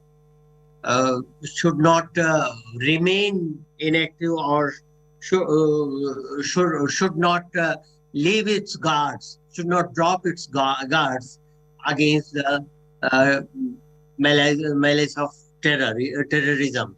So we should keep up, and not only in Afghanistan, but in other parts of the country which are infested by the terrorism, we should keep our guards, and we should keep our vigil on all these territories to eliminate these people one by one. All right, Ambassador Tripathi, just stay on with us. I'd like to once again try to connect with Hashim, senior Afghan journalist who's joining us on this broadcast. Hashim, I hope you can hear me. Hello, yes, I do hear, but I'm not a journalist. I'm an international relations analyst based in Washington, D.C. Apologies for that, Hashim. I just wanted to understand from you, what does this mean for US-Taliban relations? The Taliban has already come out to say that what's happened, the drone strike in our soil, is condemnable. There are 4 clear messages. Message number 1, that over Taliban relationship with Al-Qaeda, the international community was clearly deceived. Number 2, United States and NATO members left Afghanistan behind, where there are the returns of Al-Qaeda with its leaders and their commanders in Afghanistan, and the threats from Afghanistan to the region and the world remain the same. Number 3, equally, Taliban became untrustworthy in international relations by keeping the leader of Al-Qaeda in its capital in Kabul, Afghanistan, not in a remote area or in the mountainous area. On top of that, which is very important, is that the United States was in the middle of talks with the Taliban over releasing of $9.5 billion in freeze in the United States, and that will also affect that. Last but not the least, that it was Islamabad who was pleading the United States that the Taliban are changed, there is no threat from Afghanistan to the world, and help in recognition of the Taliban. Now the Islamabad does not have a face to the international community. Hashim Hadyatyar, you're absolutely right. Islamabad and Taliban, it appears, were misleading the United States of America. But the fact that Ayman al-Zawahiri was living in downtown Kabul, is that a very clear indication that Afghanistan is now once again back to the bad old days of being controlled by a terror regime backed by Pakistan? Can Pakistan claim it didn't know that Ayman al-Zawahiri was in downtown Kabul? Well, I think there is no need to comment over that. The leaders of the Pakistan have clearly said that they have supported the Taliban, they have supported the other terrorist organization in Pakistan who killed the 2,400 Americans and also over 100,000 of Afghans, and also the Indians and other nationals in Afghanistan. So this is something that which are acknowledged by the leaders of the Pakistanis themselves. On top of that, Ayman al-Zawahiri also reminds us something very important. and that is that Osama bin Laden was also killed in Islamabad, Pakistan. So there is nothing that Islamabad can prevent by not blaming the Pakistan over this. Also, yes, Ayman al-Zawahiri was killed in Kabul, in Afghanistan. But where did he travel from? So the United States international community cannot celebrate this. The killing of Ayman al-Zawahiri cannot be a celebration for the United States. There is also important to backtrack. Where did Ayman al-Zawahiri came from to Kabul? Yes. Who brought them? That is something very important that the NATO and the international community should work on, and this will be a great assignment. Your appreciation of the situation after the killing of Ayman al-Zawahiri, as far as Al-Qaeda as a terrorist organization is concerned, where would you rate the capabilities of Al-Qaeda now to strike terror? There are three important points. Ideology is not killed. Number one. Number two, number two is that Al-Qaeda before was operating from hideouts of here and there, but now entire Afghanistan is at the disposal of Al-Qaeda. When their leaders are was in Kabul, then their commanders are also spread across Afghanistan. That's number two. Number three, the United Nations Security Council reported that there are over 500 Al-Qaeda fighters in 11 provinces of Afghanistan. Number four, now 32 provinces of Afghanistan, Al-Qaeda is there that they can plan attacks, they can recruit fighters in Afghanistan, yes, and they can also coordinate their activity with other jihadi organizations. But do not forget that we have NATO organization led by the United States. Okay. There is a great risk that these jihadi organizations based in Pakistan and Afghanistan will create another NATO type of organizations where the Al-Nusra and other organizations from Middle East, South Asia, and Afghanistan, they will connect with each others and they will help each others, because do not forget that the United States Americans' weapons in Afghanistan were seized in Kashmir. That's a very, that's a very potent point you make there. The terrorist may be dead, but the ideology continues to thrive. And Akshita, that is where there is clear and present danger. Very true. Thank you, Hashim, for taking the time out and joining us here in India Today. Thanks to Geeta and Gaurav as well for joining us on this broadcast. Remember that the Taliban has condemned this, saying it's a violation of the Doha Agreement. US Secretary of State Antony Blinken has now hit back, saying that the Taliban openly violated the Doha deal themselves by hosting and sheltering al-Zawahiri in Kabul. So the US is very clearly sending out a message that a terrorist, the Al-Qaeda chief, was being sheltered, was given protection by Taliban. We're going to continue discussing this story coming up on the other side of a very short break. We're focusing on the showdown over US House Speaker Nancy Pelosi's reported visit to Taiwan. Massive suspense over whether she will go or not, but China's already issued a warning to America.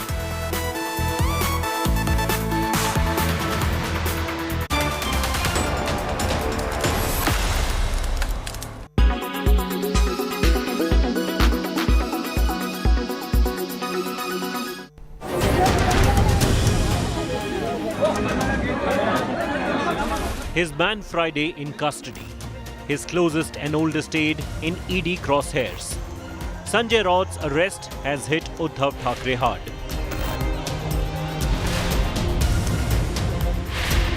The former Maharashtra CM, in a show of solidarity, visited Raut's home and met with his family to express his support. मुझे संजय राउत पर अभिमान है और बाला साहब का असली सैनिक सिर्फ वो पिक्चर देखने के लिए ठीक है, पुष्पा झुकेगा नहीं, लेकिन ये झुका नहीं. जो झुकने वाले थे वो हमाम में चले गए और झुकने वाला कभी शिवसैनिक नहीं हो सकता. Sanjay Raut has been the backbone of the Uddhav Sena, leading from the forefront and the background. The strategist and the attacker all rolled in one. Raut has been a staunch Thackeray loyalist, and it was his all-out campaign that ensured Uddhav Thackeray even became the chief minister. Many believe that even the decision to break ties with BJP and create the Maha Vikas Aghadi stemmed from Sanjay Raut. The Uddhav faction believes that it is because of his proximity to the Thakres that Sanjay Raut is today behind bars. त्यांना फक्त शिक्षा एवढीच आहे की भारतीय जनता पार्टीच्या विरोधामध्ये बोलणं आणि माननीय पक्षप्रमुख उद्धवसाहेब ठाकरे यांना कुमकुवत करणं या एकाच याने संजय राऊतांना अटक केली आहे आणि मला खात्री आहे की न्याय व्यवस्था आपलं काम चोख करेल आणि संजय राऊतांना न्याय मिळेल. Raut has been with the Thakres for decades, and his association with the mouthpiece Samna made him closer than ever to Balasaheb Thackeray and then directly to Uddhav as well. Amid the endless Maharashtra political crisis too, Uddhav chose to break his silence in an interview to his closest confidant. गुन्हा माझा आहे तो म्हणजे मी यांना परिवारातले समजून यांच्यावरती अंधविश्वास ठेवला. Sanjay Raut's arrest hurts Uddhav the most, politically and personally, as his go-to crisis manager is now in ED custody. Bureau Report, India Today. Is it so hot and humid in your city that you're finding it difficult to fall asleep? Well, you are not alone. Hundreds and lakhs of people in India are facing this problem, and now it has been documented. It's now clear that heat waves are messing up our sleep patterns. This has to do largely with your body temperature in the night. Our bodies are tuned in to dropping body heat in the night to help us sleep. The hormone melatonin serves essentially as a natural alarm clock. When it's nighttime, it widens the blood vessels in our hands and feet to get rid of heat from our bodies. So what really happens when the air around us is too hot? When temperature goes up, deep sleep gets affected. Deep sleep for at least a few hours is the bare minimum we all need to ensure our body truly gets the rest it requires. Sleep deprivation can lead to various mental health disorders. The most commonly seen are depression and anxiety. Chronic insomnia, that is chronic sleep disturbances, can lead to something called as early onset dementia, which is again a memory disorder. So it is important in order to maintain our mental health as well as physical health that we give ourselves adequate sleep. Now, there is not just the problem of rising temperatures, there is also the problem of the pandemic. COVID-19 has interfered with our sleep patterns, and this too has now been documented. The pandemic ruined sleep cycles. The stress and anxiety of COVID added to the work from home patterns completely hit our lifestyle choices. A recent survey by a social media platform found that 54% Indians surveyed confirmed that their sleep patterns have changed post the pandemic. Many of these Indians speak about the fact that they're suffering from sleep apnea, finding it difficult to go off to sleep or sleep properly at a stretch altogether. This has now even got a term called coronasomnia, caused by personal stress, by grief of losing a loved one, and even anxiety over any COVID-related news.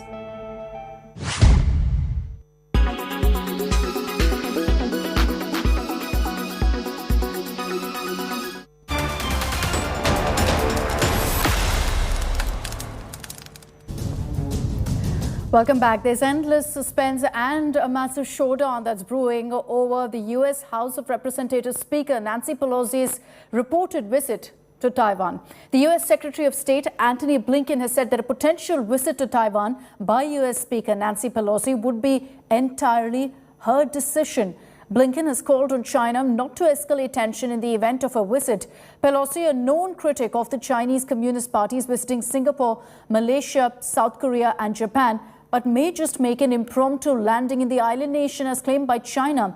China has issued a stern warning saying, "Don't say that we didn't warn you," and claimed that its military would never sit idly by if Pelosi were to visit the island. China has said that this visit, according to them, would interfere with Beijing's internal matters and would result in serious consequences for the US. In a show of strength, China held military drills in the Taiwan Strait as well. The US is likely to defend Pelosi using military force if needed, especially since she is the third in line of presidential succession after President Biden and Vice President Kamala Harris. Previous speakers visited Taiwan. Many members of Congress go to Taiwan, including this year. And so if the speaker does decide to visit and China tries to create some kind of crisis or otherwise escalate tensions, that would be entirely on Beijing. We are looking for them, in the event she decides to visit, to act responsibly and not to engage in any escalation. I want to now bring in on this broadcast William Yang, senior journalist, who's joining us from Taipei. William, thank you for taking the time out for joining us here on India Today. I want to know, what's the perception, how are the people of Taiwan really looking at this news that there could be, at this point still could be, a visit by Nancy Pelosi to Taiwan? So I think people in Taiwan overall are pretty excited, and they're not also very surprised by her decision of coming to visit Taiwan, given how I think she has long been known for standing up, for showing solidarity for democracy and human rights, and her previous public comment in the U.S. about the need to show support for Taiwan has, I think, sent a pretty clear signal to the people over here that she will and she intends to make the trip happen. Diplomatically, it's sending across a message. Militarily, is there a concern? Because China is sending out a very strong warning, saying our military won't sit idly by. There's already talk about drills being conducted at the Taiwan Strait. So I think the very important thing for the international community to understand about how Taiwanese people view these military threats is that these threats have always been there. No matter Pelosi is visiting Taiwan or not, China has been using the so-called gray zone tactics by flying their fighter jets into the air defense identification zone around Taiwan over the last few years. And these military drills have always been organized and held around Taiwan throughout the year. So it doesn't matter whether she is visiting or not, unless China is really going to increase or step up and escalate the level of their responses. Taiwanese people basically are not too concerned about how China is going to respond. And as most of the experts have already put it out there, it is not also in Beijing's interest to actually get into a full-blown security conflict with China, with the U.S. Yeah. There is that common conception, which many are saying, that China essentially would be shooting itself in the foot if it took this forward militarily. So you're saying that even this kind of a threat coming in from China is not something new, for the people of Taiwan, really, William? Yeah, exactly. I think it's just like Ukraine or Russia's neighboring countries have been living under the constant threat. It's pretty much the same for Taiwan over the last few decades. It has never stopped, and China has actually increased the frequency of these kind of military deployment and intimidation campaign over the last few years. So really, unless Beijing is ready to risk all the other possibilities and engage in an escalated confrontation, Taiwanese people will remain relatively calm and just wait and see how Beijing respond to Pelosi's visit. But the one thing that the international community should also pay attention to is the non-military intimidation campaigns, because news has actually just came in that China's custom has suspended the import of more than 100 Taiwanese companies' food and agricultural import just this morning. So economic sanctions or economic retaliation is another very effective way for China to punish Taiwan in the light of Pelosi's possible visit. William, do you think that if Nancy Pelosi actually touches down in Taipei or, on the island nation, do you believe that it could give some clarity as far as United States stand on Taiwan's formal independence is concerned? Because they've kind of, been shy of talking about that or taking a very concrete stand on that.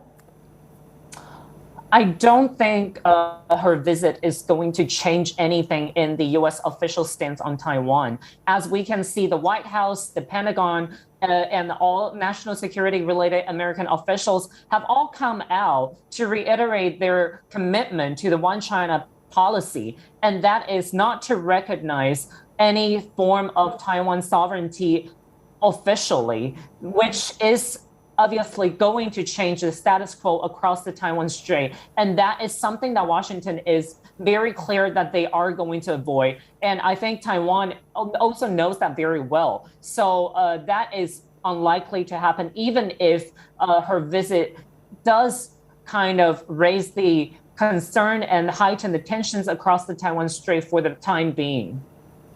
I'm also curious to understand, William, from your perspective, what do you think the United States really stands to gain from this kind of messaging from Nancy Pelosi? Because there has been some talk, from the White House, from several top leaders of the United States, that they would rather that Pelosi doesn't do this, that she doesn't visit Taiwan.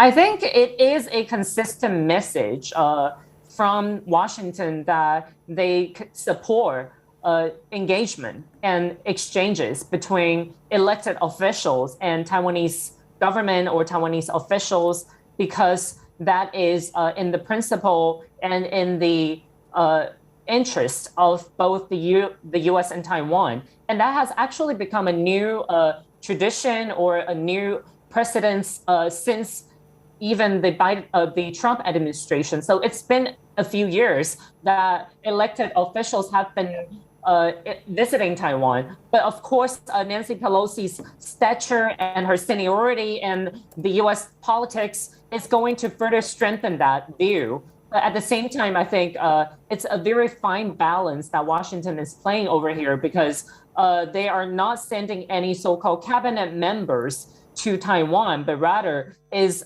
from the legislative branch. So technically, the federal government cannot really intervene with that. The Congress has the authority and independence to decide their own schedules and their own visits. So I think this is a really fine balance that Washington is playing here. But at the same time, the federal government has already put their weight behind and support Pelosi's decision of visiting, and at the same time warning China not to make any sudden move to actually tilt the balance across the Taiwan Strait.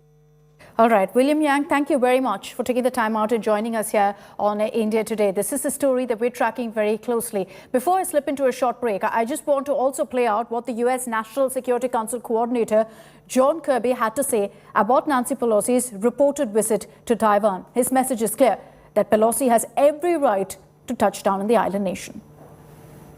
We have been clear from the very beginning that she will make her own decisions, and that Congress is an independent branch of government. Our Constitution embeds a separation of powers. This is well known to the PRC, given our more than 4 decades of diplomatic relations.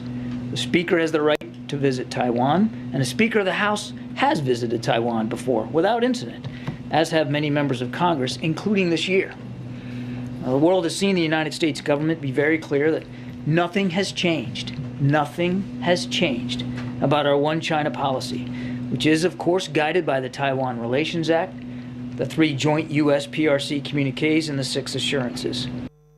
And this is a story we'll continue to track very, very closely here on India Today. That's all we have time for. We'll be joining you with all the headlines in just a few moments from now.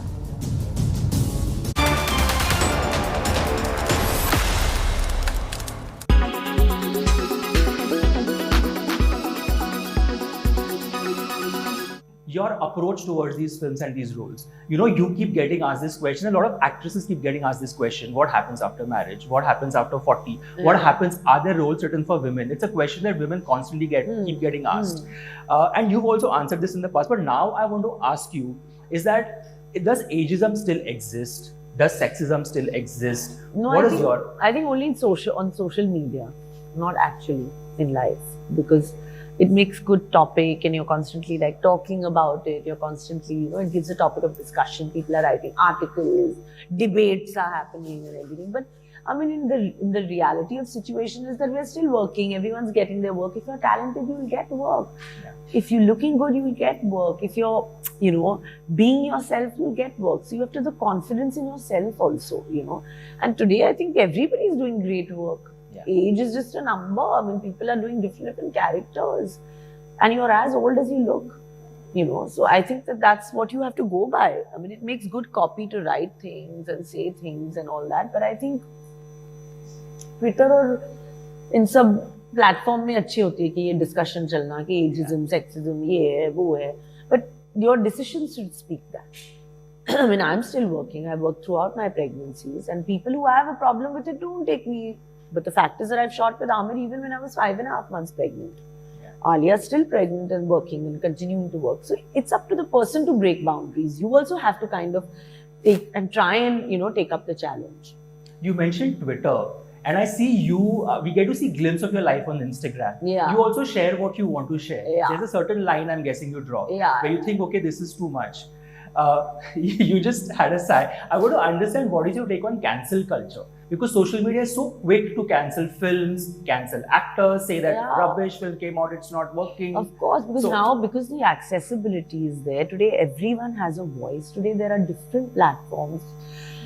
I mean, everyone has an opinion. So now if that is going to be there, then you have to learn to ignore certain things. Otherwise, then it will just become impossible to live your life. Yeah. And that's why I don't take any of this.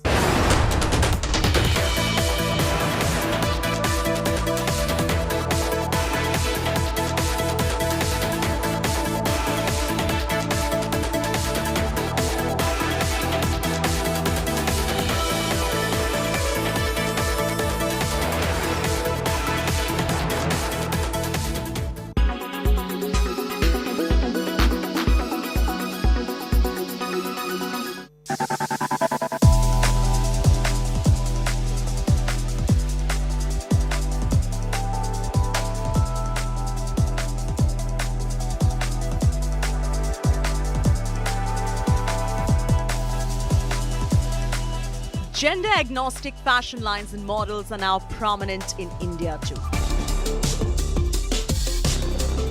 While the trend is still catching up, more non-binary models are getting their due finally. The Pride Month each year brings more awareness, and the change is palpable.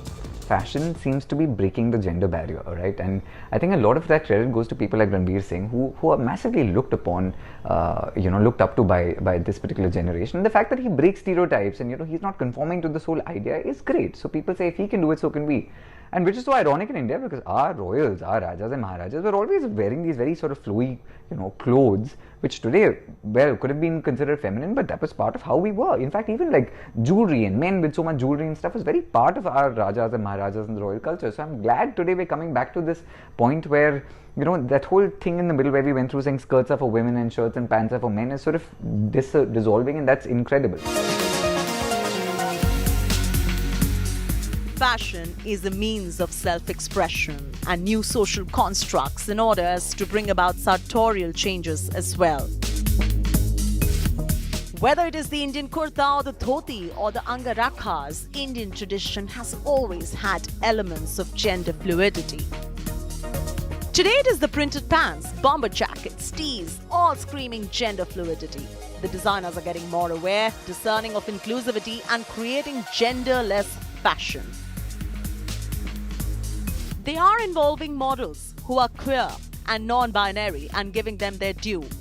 Nitin Baranwal, who identifies himself as queer and non-binary, was featured in an iconic Rahul Mishra ensemble. In fact, the Sabyasachi ex Bergdorf Goodman made a statement in this regard too.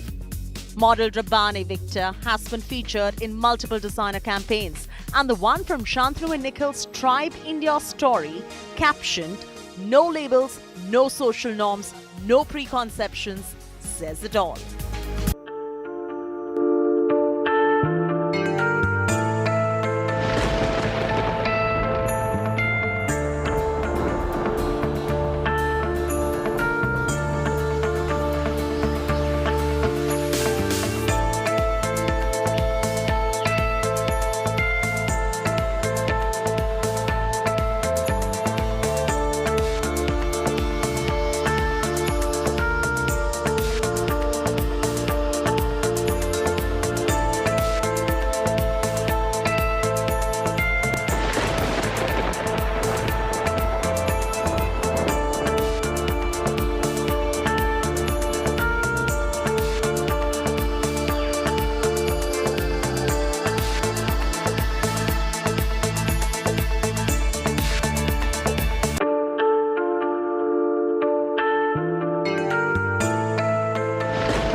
Hello, very good morning. You're watching India's Agenda. I'm Sneha Mordani. Let's get you the top stories in this edition first.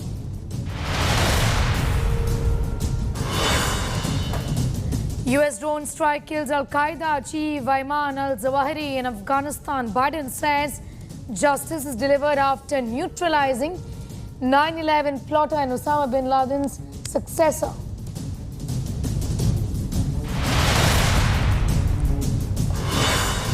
Big suspense and showdown over US House Speaker Nancy Pelosi's visit to Taiwan. After China's threat, US warns Dragon to not escalate tensions.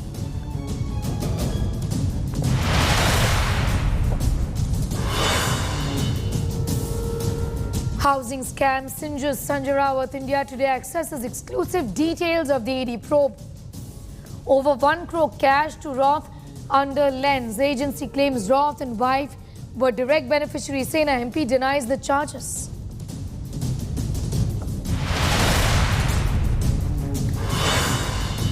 Siddaramaia's 75th birthday bash. Big political flashpoint between him and Shivakumar over Chief Minister's face race. Rahul Gandhi to attend the event. Grand preparation is underway.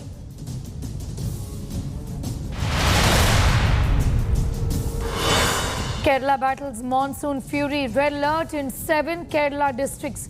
Incessant rain prediction till Thursday. Floods, landslides in several areas.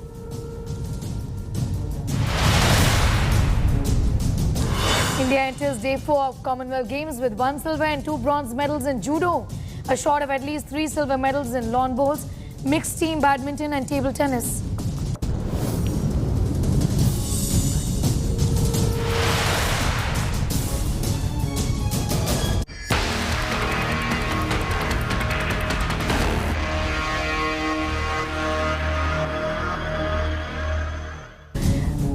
A top story in a major airstrike in Kabul. US has killed Al-Qaeda chief al-Zawahiri. The strike to eliminate al-Zawahiri was carried out on Saturday. Biden said, underlining that no family member of the slain terrorist were harmed during this operation. Al-Zawahiri was killed in a drone strike when he came outside on the balcony of a house in Kabul in Afghanistan. Apparently lingered on as US intelligence and noted that he often did so. Zawahiri was the plotter of 9/11 attack and the key ideologue behind the global terror network for decades together. The Al-Qaeda leader al-Zawahiri was killed in the Shepur neighborhood of Kabul, walking distance away from the US embassy complex. Biden and top US leaderships have hailed the airstrike, calling it justice for victims killed in the 9/11 attack. Taliban, however, has condemned this airstrike on its soil, calling it a violation of Doha agreements. On Saturday, at my direction, the United States successfully concluded an airstrike in Kabul, Afghanistan that killed the Amir of Al-Qaeda, Ayman al-Zawahiri. You know, Zawahiri was bin Laden's leader. He was with him the whole time. He was his number 2 man, his deputy at the time the terrorist attack of 9/11. He was deeply involved in the planning of 9/11. One of the most responsible for the attacks that murdered 2,977 people on American soil. For decades, he was the mastermind behind attacks against Americans, including the bombing of the USS Cole in 2000, which killed 17 American sailors and wounded dozens more. He played a key role in the bombing of U.S. embassies in Kenya and Tanzania, killing 224 and wounding over 4,500 others. Justice has been delivered, and this terrorist leader is no more. People around the world no longer need to fear the vicious and determined killer. The United States continues to demonstrate our resolve and our capacity to defend the American people against those who seek to do us harm. You know, we make it clear again tonight that no matter how long it takes, no matter where you hide, if you are a threat to our people, the United States will find you and take you out. Hashim Vahadatyar, international affairs expert, is now joining us. Thank you so much for your time.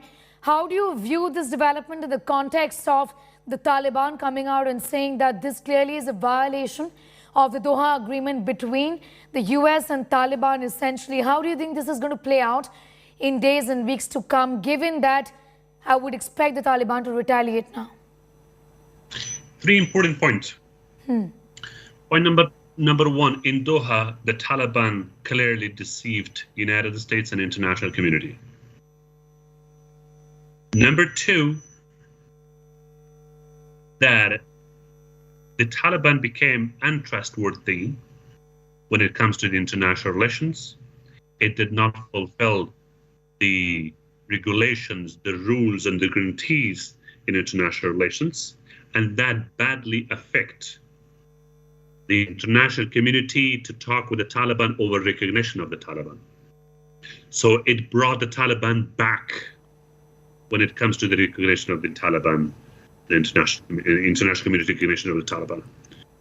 Number 3, the good news is that Joe Biden was trying to sideline Afghanistan with the way that he withdrew his forces from Afghanistan.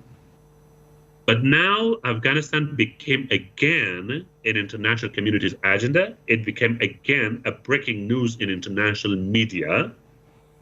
So that will consider, the international community needs to consider thinking about Afghanistan, because now Al-Qaeda and other jihadist organizations, they have a safe havens in Afghanistan. They can openly have centers in Afghanistan, recruit fighters, and also Ayman al-Zawahiri was clearly going to the balconies from his living room and dining room, and also to the balconies and looking towards Kabul. So that means that the Al-Qaeda leaders and commanders have free hands across Afghanistan, whatever they want to do, and the threats from Afghanistan to the region and the world remain the same. You know, on the global front, what does this really do as far as US President Joseph Biden is concerned, his stature and his popularity among Americans? I mean, clearly what he said was this, that this is a man who is going after Americans, and anybody who is targeting America and Americans is not going to be spared by the US. What does this really do as far as Joe Biden's own popularity is concerned? Well, first, when Joe Biden withdrew his forces from Afghanistan, his approval rate from 60s dropped to 40s. But when the issue of Ukraine came in, his approval rate a little bit gone up. Now, yes, Joe Biden can show to the Americans the killing of Ayman al-Zawahiri as an achievement. But this will also remind the Americans the way Joe Biden withdrew from Afghanistan, right? So it's not only applies to Joe Biden, but also in a way a negative point to Joe Biden, because now the Americans will remember that how the translators, thousands of Afghan translators were left behind in Afghanistan, and their workers and their staff and their colleagues, they still remain in hideouts in Afghanistan. So that also has a negative consequence in public opinions of the Americans. Okay, and the manner in which this was done, talk to us a little about it. Clearly, this had the blueprint of Bin Laden, the manner in which Bin Laden was killed over a decade ago, essentially. This clearly followed the same blueprint, isn't it? Well, I hope that I have understood your question correctly, but I will just go to the answers. There's a very important point that by killing of Ayman al-Zawahiri, you cannot say that Al-Qaeda was fully downgraded or eliminated, right? We saw that Osama bin Laden was killed in Abbottabad of Pakistan, but the Al-Qaeda is still alive, their fighters still alive, and they moved from Pakistan to Afghanistan. And Ayman al-Zawahiri, the number 2 and now become number 1, he was still alive and he was Kabul in Afghanistan, but we don't know yet that what he was doing in Kabul. Was he recruiting more fighters from across the world and bringing them to Afghanistan, setting up the training camps for them, plotting to conduct another 9/11 types of attacks on the United States or any other member of the NATO states or in the regions? That remains a question, and that is an assignment for the United States to find out about that, and also that where did Ayman al-Zawahiri came from. how he was living in Wazir Akbar Khan of Kabul without the intelligence of Taliban knowing this, without the intelligence of Pakistan knowing this, because Pakistan was clearly telling the international community that that the Taliban are changed, and they are not changed. And they still had in their harbors the Al-Qaeda leaders and definitely their commanders as well. You know, I also want to ask you, Hashim Vadatyar, what does this do really essentially to India, given that there have been major concerns about the kind of videos that, Zawahiri has put out in the past, talking about raging, some sort of a jihad in India. Given the current situation in the country, where things continue to be fairly tense as far as minorities are concerned, religious minorities are concerned, this brings huge relief for India as well, doesn't it? Absolutely. You should not forget the remaining of the Americans' weapons in Afghanistan, they were seized in Kashmir. So how the Americans' weapons from Kabul, Afghanistan were carried all the way to Kashmir and in the hands of Jaish al-Muslimin, Lashkar-e-Taiba, and other Pakistani-based jihadi organizations. So Al-Qaeda in Afghanistan, a number of other organizations, jihadi organizations now in Afghanistan that remain a threat to India as well. So India needs to play a role as one of the biggest economic country in the region in South Asia. India needs to play a role. India needs to work with international community that it's not always that 9/11 will happen in the United States. This time Al-Qaeda will come and target another country. All right, be with us. I'm just going to ask you to hold on for a few moments before we play this out. In fact, we earlier also spoke with Voice of America correspondent on how Al-Qaeda chief was killed by an RX-9 missile, which is also called a Hellfire missile. A warhead-less missile slices through its target but does not explode. Take a look. Yes, this was a drone that was firing what are called Hellfire missiles, according to sources. And what these Hellfires are capable of doing, they're sort of like giant blades or scissors, where they use kinetic energy. It's not a big explosion, and that's how they were able to take him out while he was standing on the balcony without killing anybody else. You know, also give us an idea, Hashim Vadatyar, of what does this do as far as Al-Qaeda's leadership is concerned, as far as the hierarchy now within the Al-Qaeda is concerned.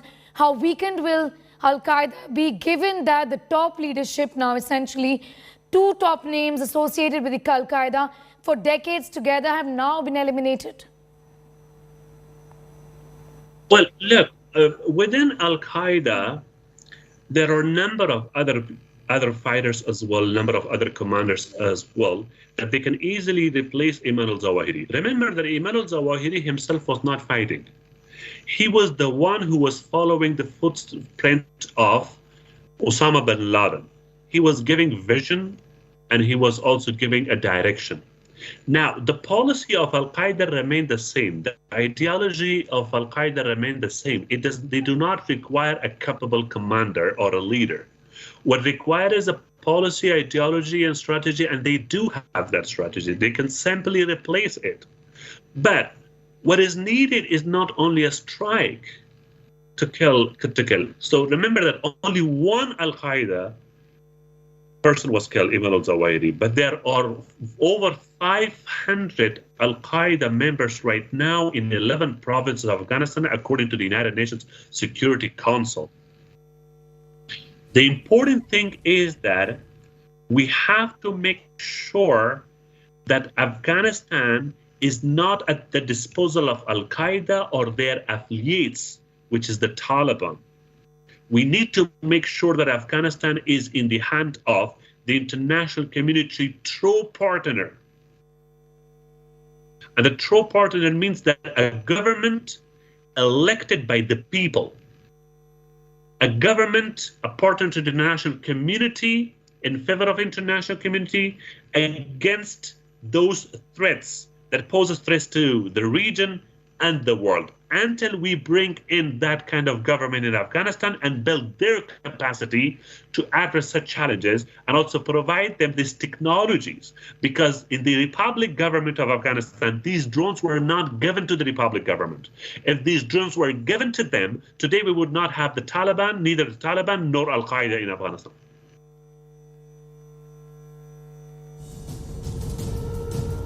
You know, also, as far as the Biden administration is concerned, how can it build on the success of this particular strike as far as the counter-terrorism efforts are concerned from here on? Well, look, now Joe Biden has taken the over-horizon policy, attacking Afghanistan over drones.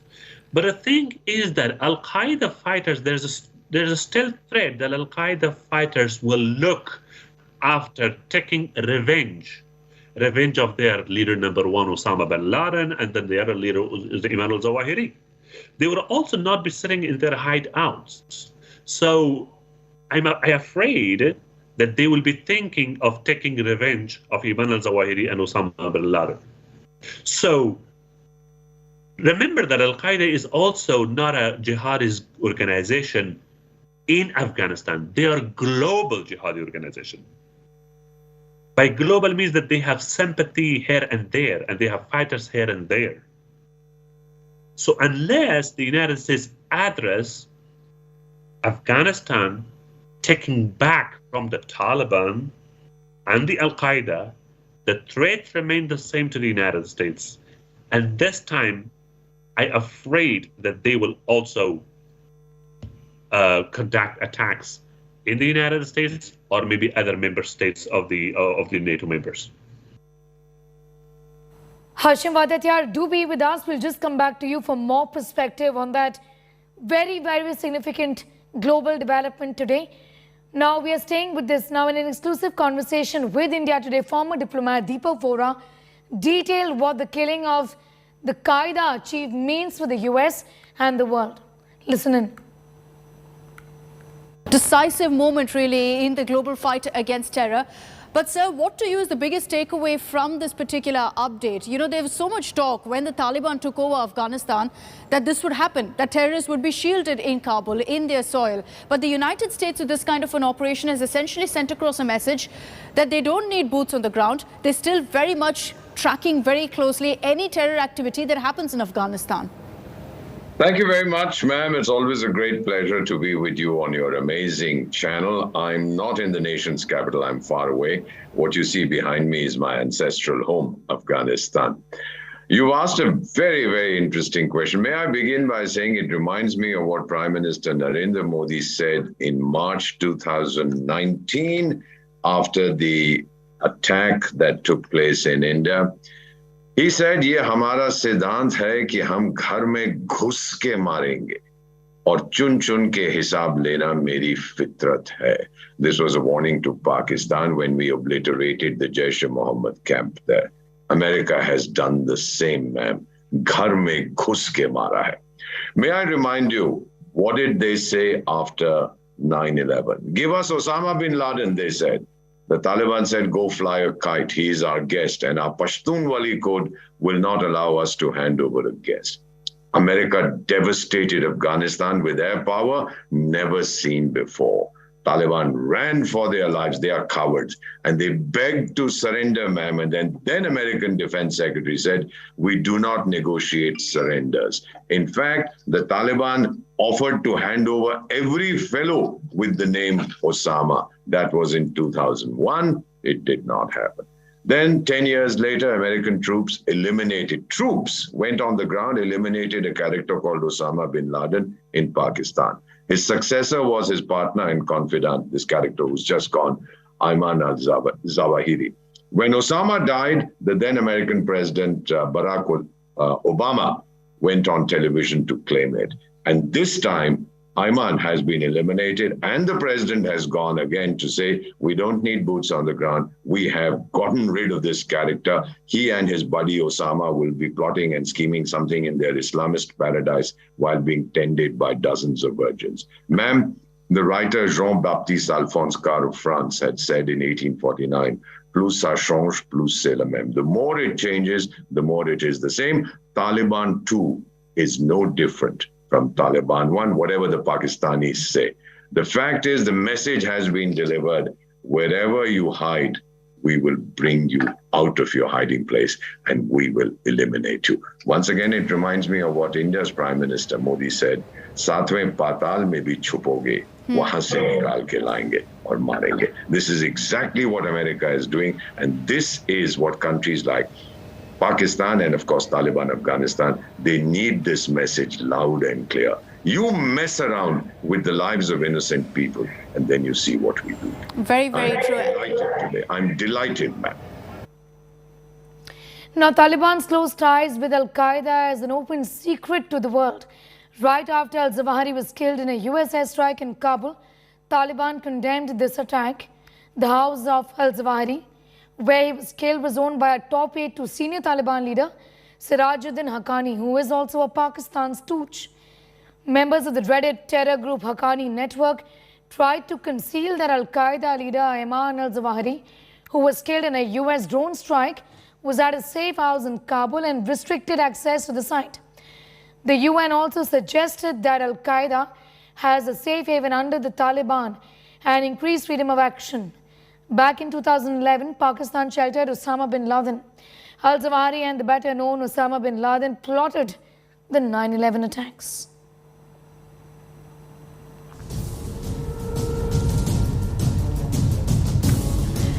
Al-Qaeda chief al-Zawahiri, who was being killed by the US, also waded into Karnataka hijab controversy. Zawahiri had released a video in April focusing on the hijab controversy raging in Karnataka, which he claims had exposed the reality of Hindu India and the deception of its democracy. He also hailed activist Muskan, backing her stand for rights on hijab. Zawahiri called Muskan his sister, saying he wrote a poem praising her courage. The terrorist said he was made aware of Muskan Khan's actions through social media, accusing the government of allegedly mistreating Muslims living in the country. He asked Muslims in India to react to the hijab controversy.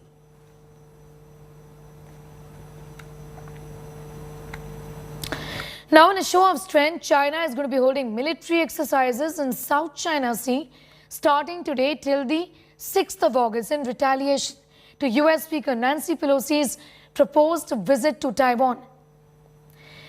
Now, the Maritime Safety Administration has banned the entry of other international traffic in the South China Sea for this period. China had also held drills in Taiwan Strait. US Secretary of State Antony Blinken had called on China not to escalate tensions in the event of a visit. Pelosi, a known critic of Chinese Communist Party, is visiting Singapore, Malaysia, South Korea and Japan, but may make an impromptu landing in the island nation. China has issued warnings saying, "Don't say we didn't warn you," claiming its military would never sit idly by if Pelosi were to visit the island. China has said the visit would interfere with China's internal affairs and would result in consequences in the US. Previous speakers visited Taiwan. Many members of Congress go to Taiwan, including this year. And so if the speaker does decide to visit and China tries to create some kind of crisis or otherwise escalate tensions, that would be entirely on Beijing. We are looking for them, in the event she decides to visit, to act responsibly and not to engage in any escalation. We have been clear from the very beginning that she will make her own decisions and that Congress is an independent branch of government. Our Constitution embeds a separation of powers. This is well known to the PRC, given our more than 4 decades of diplomatic relations. The Speaker has the right to visit Taiwan, and the Speaker of the House has visited Taiwan before without incident, as have many members of Congress, including this year. Now, the world has seen the United States government be very clear that nothing has changed. Nothing has changed about our one China policy. which is, of course, guided by the Taiwan Relations Act, the 3 joint U.S. PRC communiques, and the 6 assurances. My colleague Akshita Nandgopal spoke to senior journalist William Yang, who joined in from Taipei, Taiwan, regarding Pelosi's proposed visit.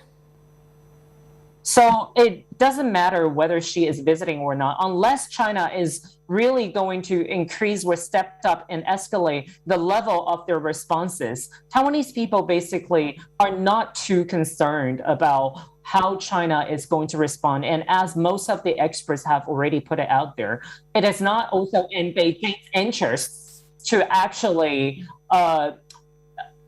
get into a full-blown security conflict with China, with the US. I think it's just like Ukraine or Russia's neighboring countries have been living under the constant threat. It's pretty much the same for Taiwan over the last few decades. It has never stopped, and China has actually increased the frequency of these kind of military deployment and intimidation campaign over the last few years. So really, unless Beijing is ready to risk all the other possibilities and engage in an escalated confrontation, Taiwanese people will remain relatively calm and just wait and see how Beijing respond to Pelosi's visit. But the one thing that the international community should also pay attention to is the non-military intimidation campaigns, because news has actually just came in that China's custom has suspended the import of more than 100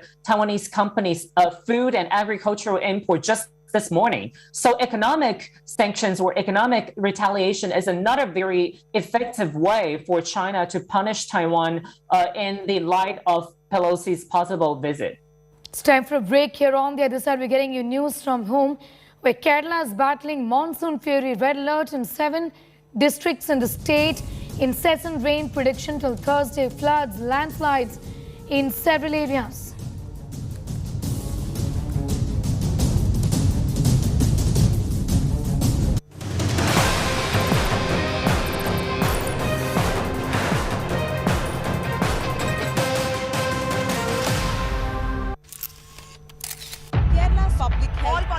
Traveling from different parts. Armed with facts, she takes the news by its horns. Do you think the future of these students are not hampered?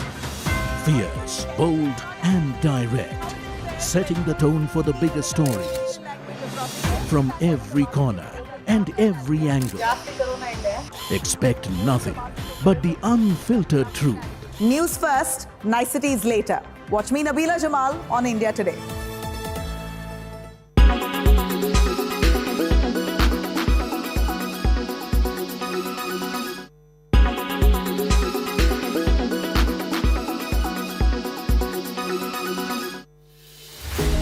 With every sunrise comes new beginnings, new opportunities and new stories.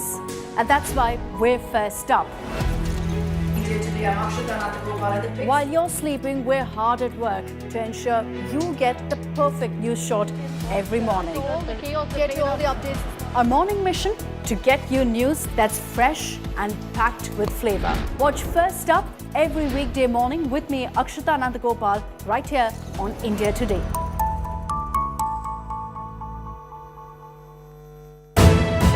You are watching India Today.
You are watching India Today.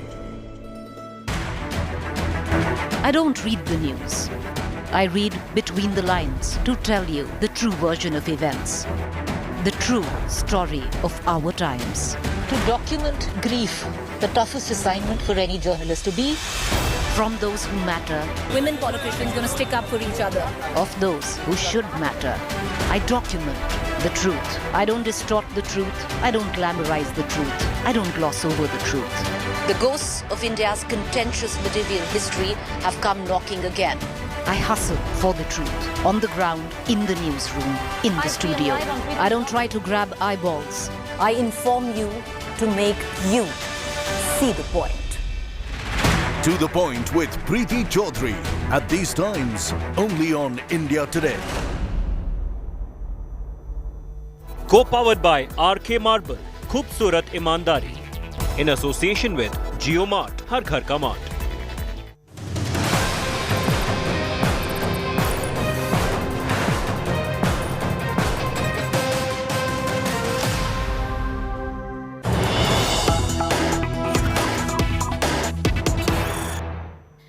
Some news just coming in. Congress is taking a swipe, a direct one, at Modi government over calls on social media to boycott his film Lal Singh Chadda. This is Amir Khan's film. Karnataka Congress leader Priyank Khadge tweeted in a quote, "When India was tolerant, Anthony was Amitabh Raj and Rahul was Shah Rukh Khan. Prem was Salman, Akbar was Hrithik. Muhammad Yusuf Khan was Dilip Kumar. Aamir said roles of Desh Bhakt in Lagan. Rang De Basanti and Mangal Pandey. None had a problem. Everyone loved them. What have we become?" Unquote. Remember, this has got to do with the controversy over Amir Khan's film Lal Singh Chadda and calls to boycott this film Lal Singh Chadda. Now, this is because Amir Khan had made a comment in the year 2015 about intolerance, growing intolerance in India. It appears as if that comment has not been forgotten, and there are many, in fact, who are essentially saying that this film also should be boycotted. Amir Khan has time and again said that his comments have been taken out of context and that he loved the country. He has spoken about this very recently, saying, "I really love India. That's how I am." It is rather unfortunate if some people feel that way. I want to assure everyone it is not the case, so please don't boycott my films. Please watch my films. The movie, remember, is slated for release on the 11th of August. The Congress has now waded into this controversy. Priyank Khadge of the Congress Party is with us. Thank you so much for your time. The point you're trying to make is that earlier there was very little intolerance in the sense that Muslim actors conveniently and very, very easily played different roles, including that of Hindu actors on the celluloid. But this is certainly not being tolerated in India right now. Yeah, I mean, I don't know how this environment has come about in Bollywood too.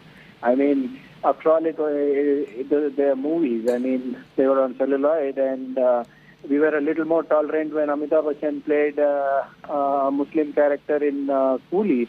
When he had a little accident, the entire nation prayed for him. And one of his most famous character was that of Christian, of Anthony. Whenever you ask in the 90s, anyone asked who is Raj and Rahul, people would say it was Shah Rukh Khan. Salman Khan stole a lot of heart as Prem. And Hrithik Roshan got a lot of accolades when he played Akbar. I mean, where are we headed? I mean, it's all a movie. They're all part of the country. They have done well for the industry. They have done well for others too in the industry. I mean, how did they all become so famous if other people from other communities did not like them? You think Salman Khan movies crossed 100 crores only by one community watching them? Amitabh Bachchan became a star by only one community watching them? Today, the South Indian movies are making great waves across the country. Is it because only one community or only South Indians are watching them? Okay. I don't know, where did we lose our way? You know, what I want to ask you is that who is responsible for this situation? Because things have changed is what you're saying. So who is responsible for this change? Change in attitude, the way we look at these. actors, forget about the religion. The religion comes second. We love them as actors, isn't it? No, so that's exactly. We need to think on who is planting these seeds of discord, these seeds of communal hatred in every aspect. It's coming into sports, it's coming into politics, it is coming into, it's coming onto celluloid, it's coming into probably every vertical. It was not like this before. Who, in your opinion, is doing it, Mr. Kharge? It's quite obvious that the current regime is backing these things, these narratives. Isn't it obvious? I'm surprised that you're asking even the question. No, I have to. I have to because, I would really want a BJP person or spokesperson to join and defend what you've said about the government essentially. But what I want to ask you is, in this particular case, why do you feel that it is the Modi government behind this sort of discord or this sort of animosity against Amir Khan for what he said in the year 2015? It is not about Amir Khan. See, this animosity is not about Amir Khan. Please, I would like to make myself very clear. The animosity is against certain communities, marginalized communities. It's not only against Muslims, it's also against Dalits. It's also against backward people. This is not nothing, like I said, this narrative is just not for the Muslims, it's for a lot of other communities too. It's happening at the tribal level, it's happening with the Dalits, it's happening with the backwards. And this narrative is being sown by one particular party with one particular ideology which does not believe in inclusiveness, which does not believe in the Constitution of India. All right, we'll wait to hear from a BJP spokesperson on what they have to say about your comments today. We're thanking you for the moment, Priyank Kharge there, saying that this is something that is being encouraged by the current political regime. Now, with the boycott Lal Singh Chadda trending online, the film's lead actor Amir Khan has appealed to his audience to watch this film. Amir Khan says the film should not be boycotted, and while some people may think that he does not like India, that clearly is not the case. हो रहा है जो हो रहा है क्यों तुम न जानो ना हम. Looks like cancel culture is going too far in Bollywood, as latest victim is now Amir Khan's upcoming film Lal Singh Chadha. That's right. Boycott calls for it has been trending on social media. So much so that the actor, during an interaction with media, spoke about his thoughts on the hatred towards films ahead of the release. He expressed that it does hurt him when people talk about boycotting Bollywood and Lal Singh Chadha. The actor further added, and we quote, "Yes, I feel sad. Also, I feel sad that some of the people who are saying this in their heart, they believe that I am someone who doesn't like India. In their hearts, they believe, but it is untrue. It is rather unfortunate that some people feel that way. That's not the case. Please don't boycott my film. Please watch my film." Amir Khan is facing the brunt for his 2015 controversial comment where he said that India is becoming intolerant. The statement was dug up by netizens soon after the trailer of his film released. But this is not the first time an actor or a film has come under the social media scrutiny. From Alia Bhatt starrer Sadak 2 to Akshay Kumar's Lakshmi, boycott calls were made for all of them. In fact, India Today recently caught up with Kareena Kapoor Khan, who spoke about such trends. The accessibility is there. Today, everyone has a voice. Today, there are different platforms. I mean, everyone has an opinion. So now if that is going to be there, then you have to learn to ignore certain things. Otherwise, then it will just become impossible to live your life. For the unversed, Amir Khan, who was last seen in Thugs of Hindustan, is returning to the big screen with Lal Singh Chadha after 4 long years. And it's the Hindi adaptation of Tom Hanks' starrer Forrest Gump. The comedy drama, which also stars Kareena Kapoor Khan, Mona Singh and Naga Chaitanya in pivotal roles, has been in the making since 2019. And now, the Advait Chandan directorial is finally set to hit cinemas on August 11th. Entertainment Bureau, India Today. मेरी mummy कहती थी कि जिंदगी गुलगप्पे जैसी होती है, पेट पले ही पर जावे, मन नहीं परता. Krishna Sagar Rao of the BJP is now joining us. I want to ask you what the Congress has just said.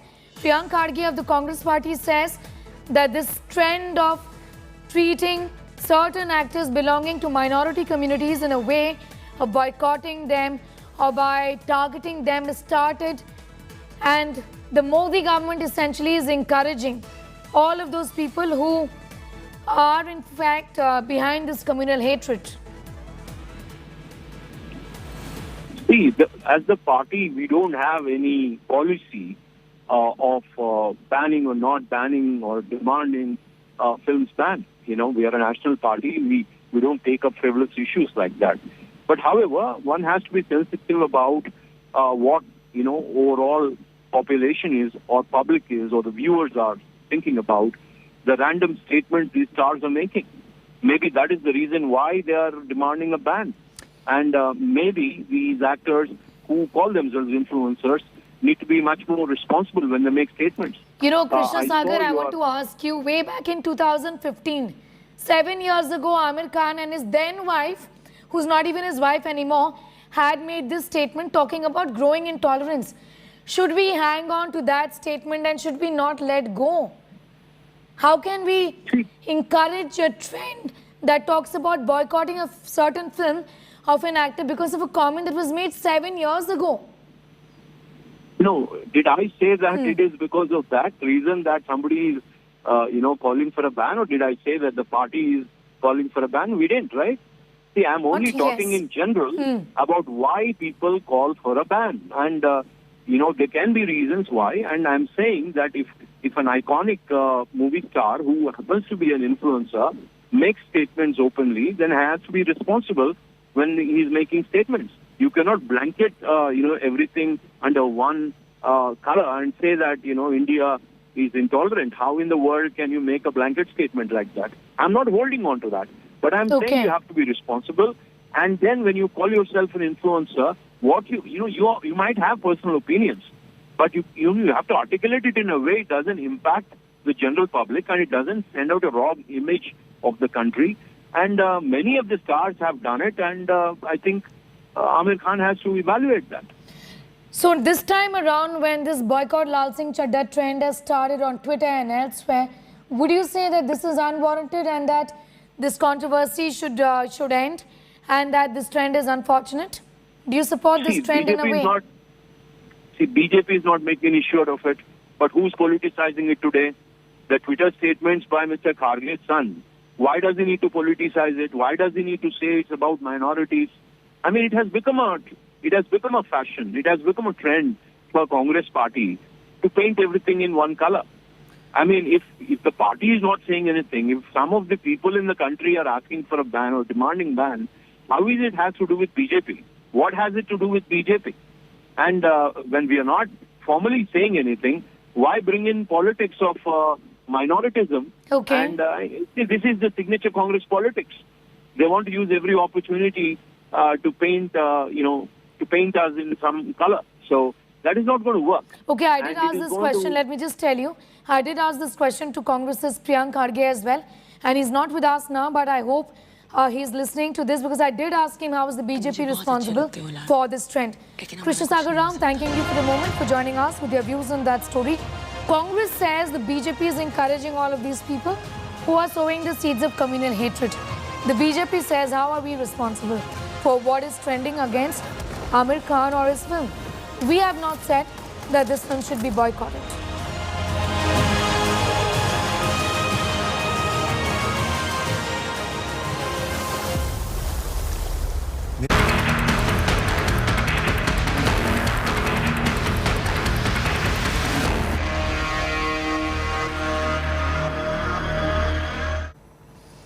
Heavy monsoon rains continue to batter several parts of Kerala. Normal life has been disrupted because of the rains. Low-lying areas have been inundated due to floods. A red alert has been issued for 11 districts in the state. All the educational institutions have been declared closed. Amidst the chaos, Chief Minister Pinarayi Vijayan has cautioned people of the state to take necessary steps and travel less. Several tourist destinations have been shut. Fishermen folk have been advised not to venture into sea.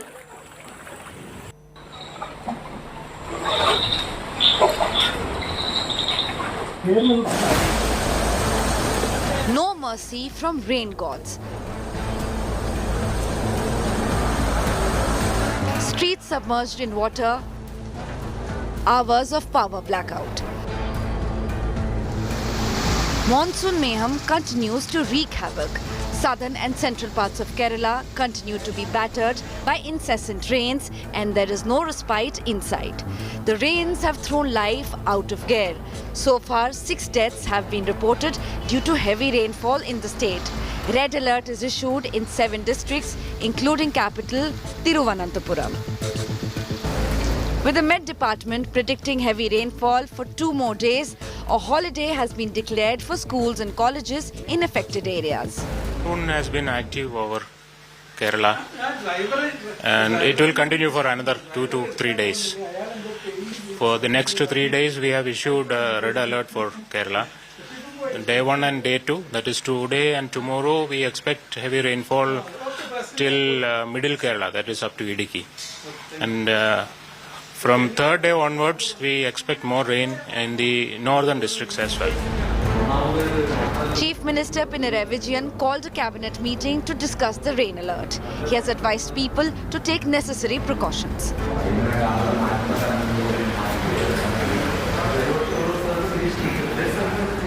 The government has opened control rooms. Ministers have been given charge of each district. All major tourist destinations in the state are shut till Friday.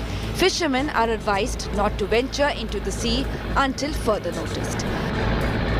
IMD has predicted that heavy winds are likely to hit the coastal regions, and people living in the coastal regions have been asked to move out of the place if required, as the rains will continue to hit the state in the next 4-5 days as per IMD's predictions. With video journalist Tinku Rajashekhar, Shibimol KG reporting for India Today from Thiruvananthapuram.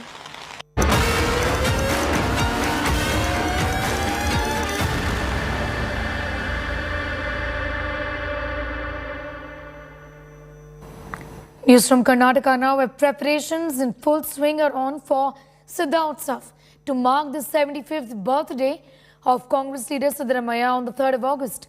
Karnataka's Davangere district is ready. Over 1,500 cooks have been hired. 5 lakh water bottles have been bought. 5 lakh Mysore Pak sweet packets have been made. 3 lakh people are estimated to attend the event. This is going to be used to mobilize voters also belonging to the minority, backward classes and Dalit communities ahead of 2023 assembly polls. Rahul Gandhi is also going to be visiting Karnataka. He will be holding political affairs committee meeting and will also take part in the Siddha Utsav.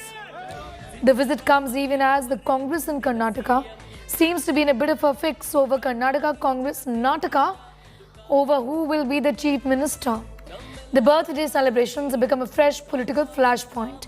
The two-way tussle between DK Shivkumar and Siddaramaiah for the party's next CM pace has now widened. Our third leader has entered the phrase as well. This is senior leader of the Congress party, Veerappa Moily, backing Lingayat leader S.R. Patil. Now in the cars-drenched battlefield of Karnataka, Moily's words of supporting S.R. Patil are a bombshell. This comes at a time when Siddha supporters have released a song titled Next CM Siddha. It's a Siddaramaiah Amrit Mahotsava. Preparations are going on. All people from throughout the state are going to participate. And even our Congress president, former Congress president, leader Rahul Gandhi is also participating in the this one day after tomorrow. So we hope it will be a great success. More than 5-6 lakh people, around 10 lakh. We expect around 10 lakh people to gather there. It's time for a quick commercial break. Here on the other side, India ends day 4 of Commonwealth Games with 1 silver and 2 bronze medals in judo. We're getting you that report in 2 minutes.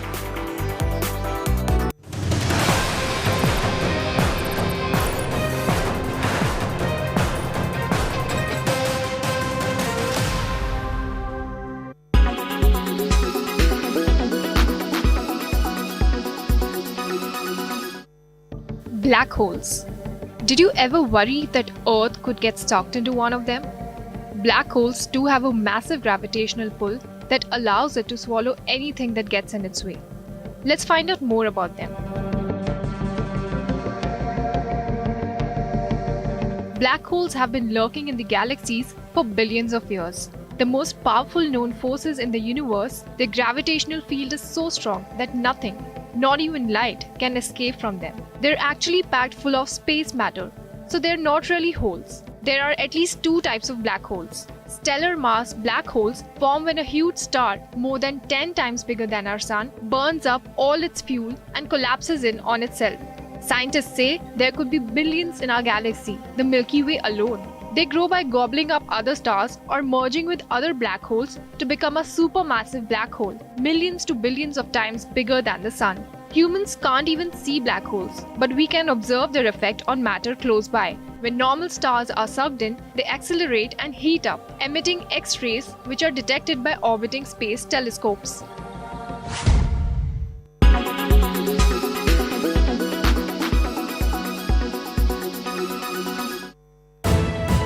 You are watching Cash Mountain News Break quakes the nation. Partha and Arpita Cash Kand goes super viral. There are many people connected to Partha Chatterjee. They will not be only questioned, but also they might be arrested and come in jail. Breaks and leads, biggest cash heist story. Every twist, turn, photo and video first here. Trinamool Congress seemed to be on the back foot with huge sum of money once again. Riveting scam saga unfolds on your channel. Journo crack team led by Munish Pandey, Cash Mountain Kand, relentless coverage.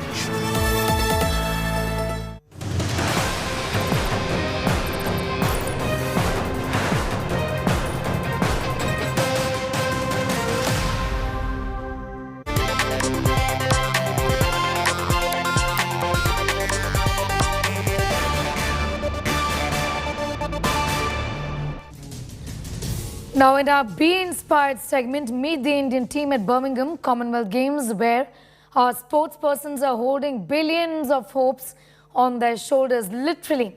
3 gold, 2 silver and a bronze won by Indian weightlifters. While you applaud their achievement, I show you their struggle, their endurance, which they endured to hold that medal. Weightlifters have lifted the mood of a nation. Olympic silver medalist Mirabai Chanu led a crusade, and others like Jeremy Lal Rinunga and Achinta Sholay joined the bandwagon. While the entire nation celebrated their success at the Commonwealth Games, their respective journeys have been nothing but inspirational. Sanket Sargar, who opened the floodgates for India in Birmingham with a silver medal, has lived much of his life in poverty. Sanket would help his father in his tea stall, where the two would sell pan to make ends meet. मैं संकेत के पापा हूँ। मेरे लड़के ने भारत को पहला मेडल दिया और सांगली को भी पहला मेडल दिया। उसको बहुत खुशी है। एक खुशी आज हमको मुंह से बात इतना हो गई, बात नहीं कर रहे इसलिए इतना ज़्यादा हो गए। It's a chain reaction where one athlete inspires others to become future stars. In fact, Guru Raja Pujari, who won a bronze in Birmingham, was the man who inspired Sanket to pursue weightlifting when he won a silver at the 2018 Gold Coast Commonwealth Games. Gold medalist Achinta Sholay kept India awake on Sunday night with a power-packed performance in 73 kg. Achinta's father was a labourer before he passed away in 2013. The young Howrah boy had no choice but to help his mother with stitching and embroidery. खाने के लिए ठीक ठाक supplement नहीं था और कोई आगे नहीं आया सपोर्ट करने के लिए, क्योंकि मैं भी लिफ्टिंग करता था। 2010 से स्टार्टिंग किया, उसके बाद मेरे भाई को 2011 में लेके आया। Despite his struggles, the zeal to make it big never went away for Achinta, and he now has his sights set on bigger goals. हमने तो पहले अपना परफॉर्मेंस बेस्ट निकालने का सोच के आया था, तो जब मुझे कोच साहब ने बताया कि हमने परफॉर्मेंस बेस्ट करना है, तो उस स्टेज से मैंने माइंड सेट किया। फिर जब मलेशिया वाला जो थोड़ा फाइट में आया, तो हमने सोचा कि हम बीट करते हैं उनको पहले परफॉर्मेंस में। मैं इस कैटेगरी में ओलंपिक क्वालिफाई करने की कोशिश करूँगा। When Mirabai Chanu lifted a silver medal at the Tokyo Olympics, she lifted the sleeping northeast region of India, which has never lacked talent. Jeremy, who was being touted as the next big thing in Indian weightlifting, comes from a family where sport runs in blood. Jeremy's father was a boxer who could never represent India at the senior level. घर में तो sir मस्ती करते रहते, पापा तो भाई जैसा ही ट्रीट करता है और मम्मी अकेला लड़की अभी, और मम्मी भी ऐसे ही ट्रीट करते हैं हम सभी. Now this 19-year-old boy from Mizoram is realizing a dream that his father once saw for himself. India have had a good start to the Commonwealth Games and it will only get better from here. In lawn bowls, India have also assured themselves of at least a silver medal in the women's fours after making it to the final for the first time ever. Sports Bureau, India Today. That's a wrap on this bulletin. For all news and updates, do log on to our website, that's indiatoday.in. You can also download the India Today app. News continues in just a bit.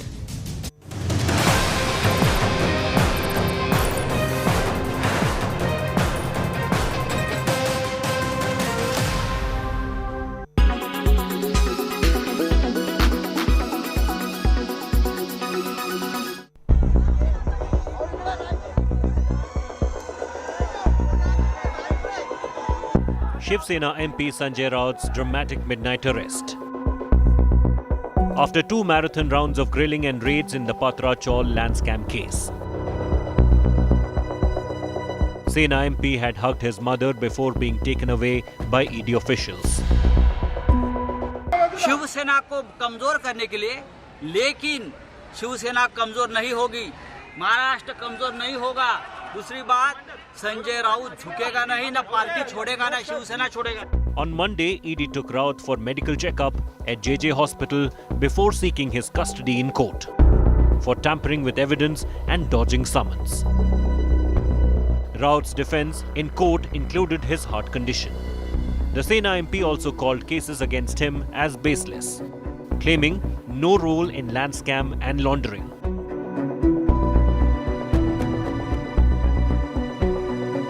Uddhav Thackeray paid a visit to the Raut household in a mark of support and attacked the BJP and Shinde government.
Watching India Today.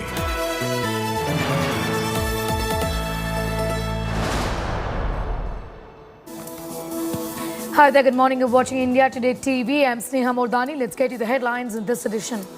US drone strike kills Al-Qaeda chief Ayman al-Zawahiri in Afghanistan. Biden says justice is delivered after neutralizing 9/11 plotter and Osama bin Laden's successor. Big suspense and showdown over US House Speaker Nancy Pelosi's visit to Taiwan after China's threat. US warns Dragon to not escalate tensions.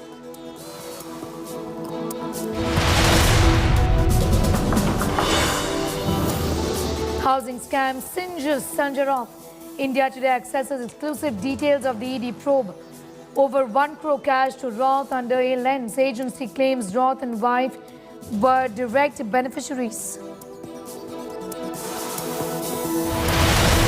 Siddaramaya's 75th birthday bash, big political flashpoint between him and Shivakumar over Chief Minister face race. Rahul Gandhi to attend the event.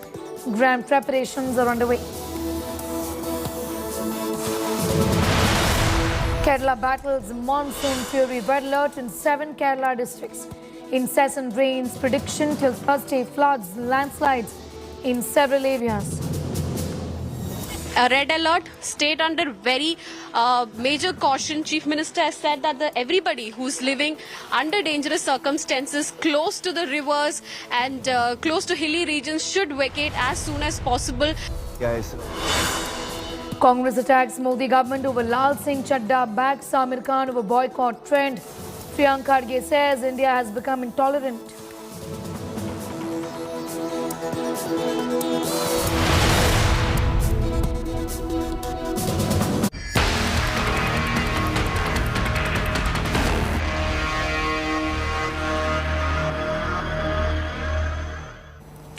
It's a major airstrike in Kabul where US has declared that they have killed Al-Qaeda chief al-Zawahiri. The strike to eliminate al-Zawahiri was carried out on Saturday. Biden said, underlining that no family member was injured or harmed during the operation. Al-Zawahiri was killed in a drone strike when he came outside of a balcony of a house in Kabul in Afghanistan. Apparently, he was lingering on there.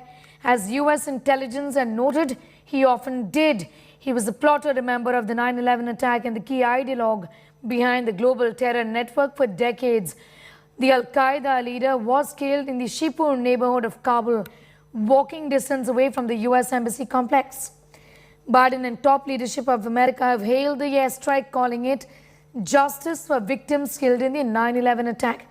Taliban, however, has condemned this, saying this is a clear violation of the Doha Agreement.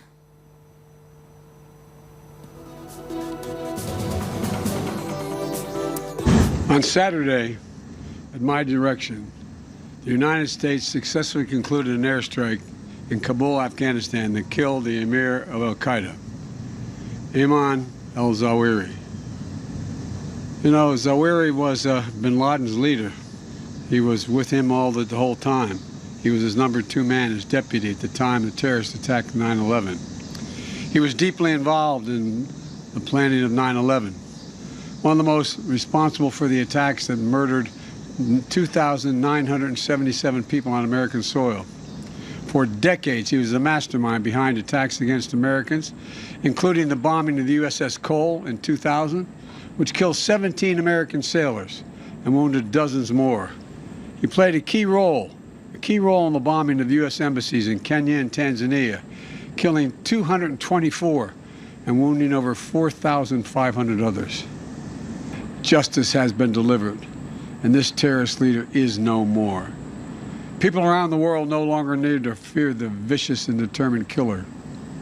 The United States continues to demonstrate our resolve and our capacity to defend the American people against those who seek to do us harm.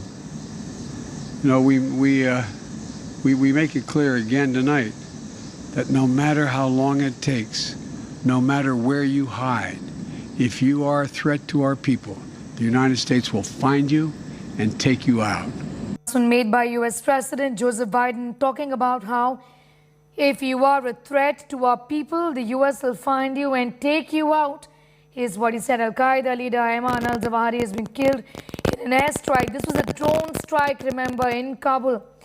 Justice has been delivered no matter how long it takes, no matter where you hide. If you are a threat to our people, the US will find you and take you out, is what American President Joe Biden said. This is the biggest blow to the militant group, remember. Since its founder, Osama bin Laden, was killed more than a decade ago in the year 2011. America announcing today that Al-Qaeda leader Ayman al-Zawahiri was killed in a drone strike. India Today spoke with Voice of America correspondent a while ago on how Al-Qaeda chief was taken out. Listen in. Yes, this was a drone that was firing what are called Hellfire missiles, according to sources. And what these Hellfires are capable of doing, they're sort of like giant blades or scissors, have you, where they use kinetic energy. It's not a big explosion, and that's how they were able to take him out while he was standing on the balcony without killing anybody else.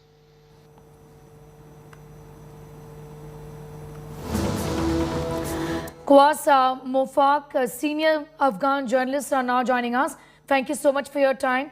And please do correct me if I've mispronounced your name. I want to begin by asking you, how do you see this development, and indeed a profound moment for Americans and all of those people who've unfortunately lived through 9/11? But this, by and large, is a major victory also as far as counter-terrorism efforts are concerned for the entire world, isn't it?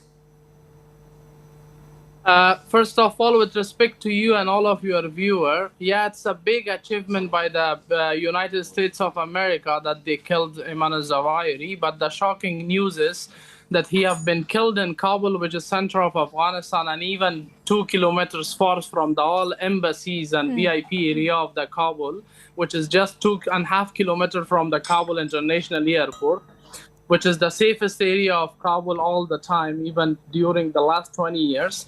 But the thing is that, we have shout and advised the world before withdrawal of America from Afghanistan that if you leave this country, again and again, the 11th September and more shocking news will happen in the world, which will treat the security of the entire world. But no one hear our advice, and US shameful to leave Afghanistan. And today you see the economical situation of the country, that everyone is just evacuating and nothing is left here. Okay. But the thing is that, by killing of Ayman al-Zawahiri, whether the root of the Al-Qaeda is going to be finished, the answer is no. Because Al-Qaeda will be more strongly come, and they will treat the world again till the time that US will not take action to finish the root of it. Not only al-Zawahiri, now some group of Taliban that they are just campaigning for the insurgency in the world, and they call themselves like father of suicide bombings and these all, and they have thousands of insurgents groups and suicide bombers in line that they want to treat the region and the world by telling of this news generally in front of the media, whether US want to call these people terrorists or not. If they want to really target the terrorists, there are thousands of more terrorists in Kabul that they know the location of them. Why the drone is not going to finish everyone in one day? Because they have the completely ability to do that. If US is for sure not just lobbying by the name, that they have done something in 2011, that they killed Osama bin Laden, and today they are killing Ayman al-Zawahiri. Okay. Now, the news is that whether today Taliban government is a big threat to the world or not. If you ask about this, for sure they are. And the threat is quite clear, because they are linked, according to the Doha Agreement, with the Al-Qaeda and all insurgents groups of the world. Is completely clear that they have friendship and brotherhood with them. And now our country, which is Afghanistan, become the safe haven for all the insurgent groups, which they are divided into more than 20 groups. Okay, so what to expect from the Al-Qaeda? You saying that this is not going to finish off the Al-Qaeda, but certainly it's a huge setback, given that this is the top leader of the Al-Qaeda, and undoubtedly would be a bit of a setback, at least temporary. So what next as far as the Al-Qaeda is concerned? And what should America do to keep up with the momentum that it has sort of built on with the killing of the top leader of the Al-Qaeda? The thing is that we cannot deny that it is not achievement. For sure, it is a big achievement by the CIA and United States of America that they killed Al-Qaeda leader in Afghanistan. But the question is, they killed it not in Islamabad this time. They killed in the center of Afghanistan, which is Kabul, which is a big news for the world that now Kabul and Afghanistan is a safe place for all Al-Qaeda and insurgent groups. And who did this all? America, the one who leave Afghanistan shamefully. Now the thing is that what should go for the next step to make secure the world from such kind of activities? The next step should be that they should take the same action with all other people and terrorist groups, that they are acting same like Al-Qaeda and only the name is changed. And I mean that some of the leader of Taliban, they have the same ideology of Ayman al-Zawahiri and his groups. And US want to negotiate with them, want to allow them to travel as a leader of the country abroad. Now, what will be the US action against them? Because they are similar to Emmanuel Zawahiri. There is no difference between them. During last 4 months, Taliban government released more than 50 statements that they don't have any connection with Al-Qaeda. Now, who will answer whether the Doha Agreement, whether the US or the Taliban, that they have connection or not? The leader of them are just relaxing in the center of Kabul in a VIP area. Keep with us. I'm just going to come back to you for more on that, but we're just going to show our viewers the safe haven of the top leader of the Al-Qaeda who's now been eliminated. This is to give you an idea about the map, essentially, of the safe house. They're bringing these details for you of the neighborhood. This is the Sherpur neighborhood, Zawahiri's safe house, and like it's being pointed out very clearly that this is in a posh Kabul neighborhood where Zawahiri was killed. This was a drone strike. So without any boots on the ground, America has managed to achieve this. Zawahiri was hiding in the safe house of this Pak terror stooge and Afghan minister Haqqani Zaid. The neighborhood housing, the safe house, is merely meters from the erstwhile what used to be the US Embassy. In fact, it is being said that it's actually a walking distance from the US, what used to be the US Embassy. Now, Taliban's close ties with the Al-Qaeda is an open secret really to the world. Right after al-Zawahiri was killed in a US airstrike in Kabul, Taliban has condemned this attack. The house al-Zawahiri was in when he was killed was owned by a top aide to senior Taliban leader Sirajuddin Haqqani, who is a Pakistan stooge. Members of the dreaded terror group Haqqani network tried to conceal that Al-Qaeda leader Ayman al-Zawahiri was killed in a drone strike was at a safe house and restricted access to the site. UN also suggested that Al-Qaeda has a safe haven under the Taliban and increased freedom of action. Back in 2011, Pakistan, remember, sheltered Osama bin Laden. Al-Zawahiri and the better known Osama bin Laden plotted the 9/11 terror attacks.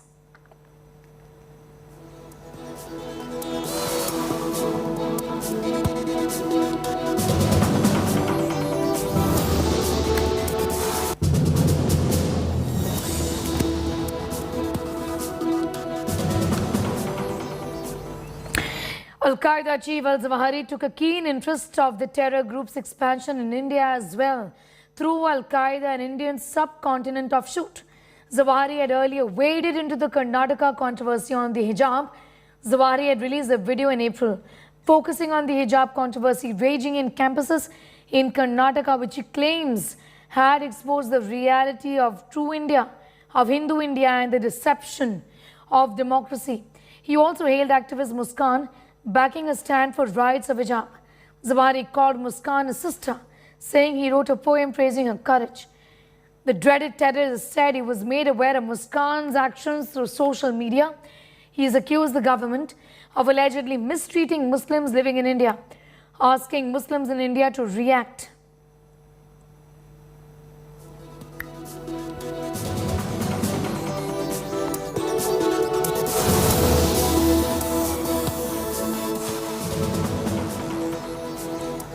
In conversation with Voice of America correspondent, explaining in detail as to how was the Al-Qaeda chief killed by the US in Afghanistan's Kabul and how long did it take to plan this operation?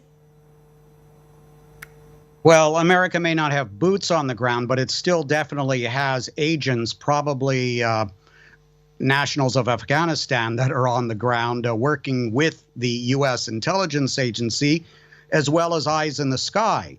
And what we know, according to senior administration officials here, who did brief reporters just before President Biden spoke, is that they had detected the movement of Zawahiri's family back to Kabul. And that's what led them to keep an eye on this particular building.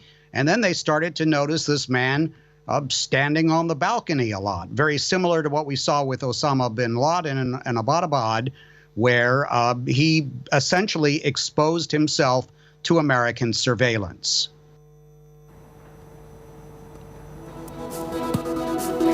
Getting you all the details of how this operation was carried out, and the news broken to the world by US President Joseph Biden, who said that Anybody targeting Americans will be taken out. And the Zawahiri, top commander of the Al-Qaeda after Osama bin Laden, has been killed. The US will find you and take you out is what President Biden said, talking about how the CIA drone strike killed the Al-Qaeda leader Ayman al-Zawahiri in Afghanistan.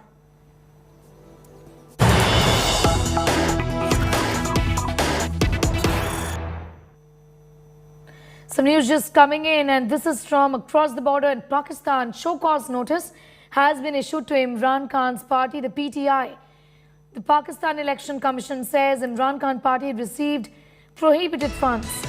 Imran show caused in foreign funding controversy. It's a setback for Imran Khan.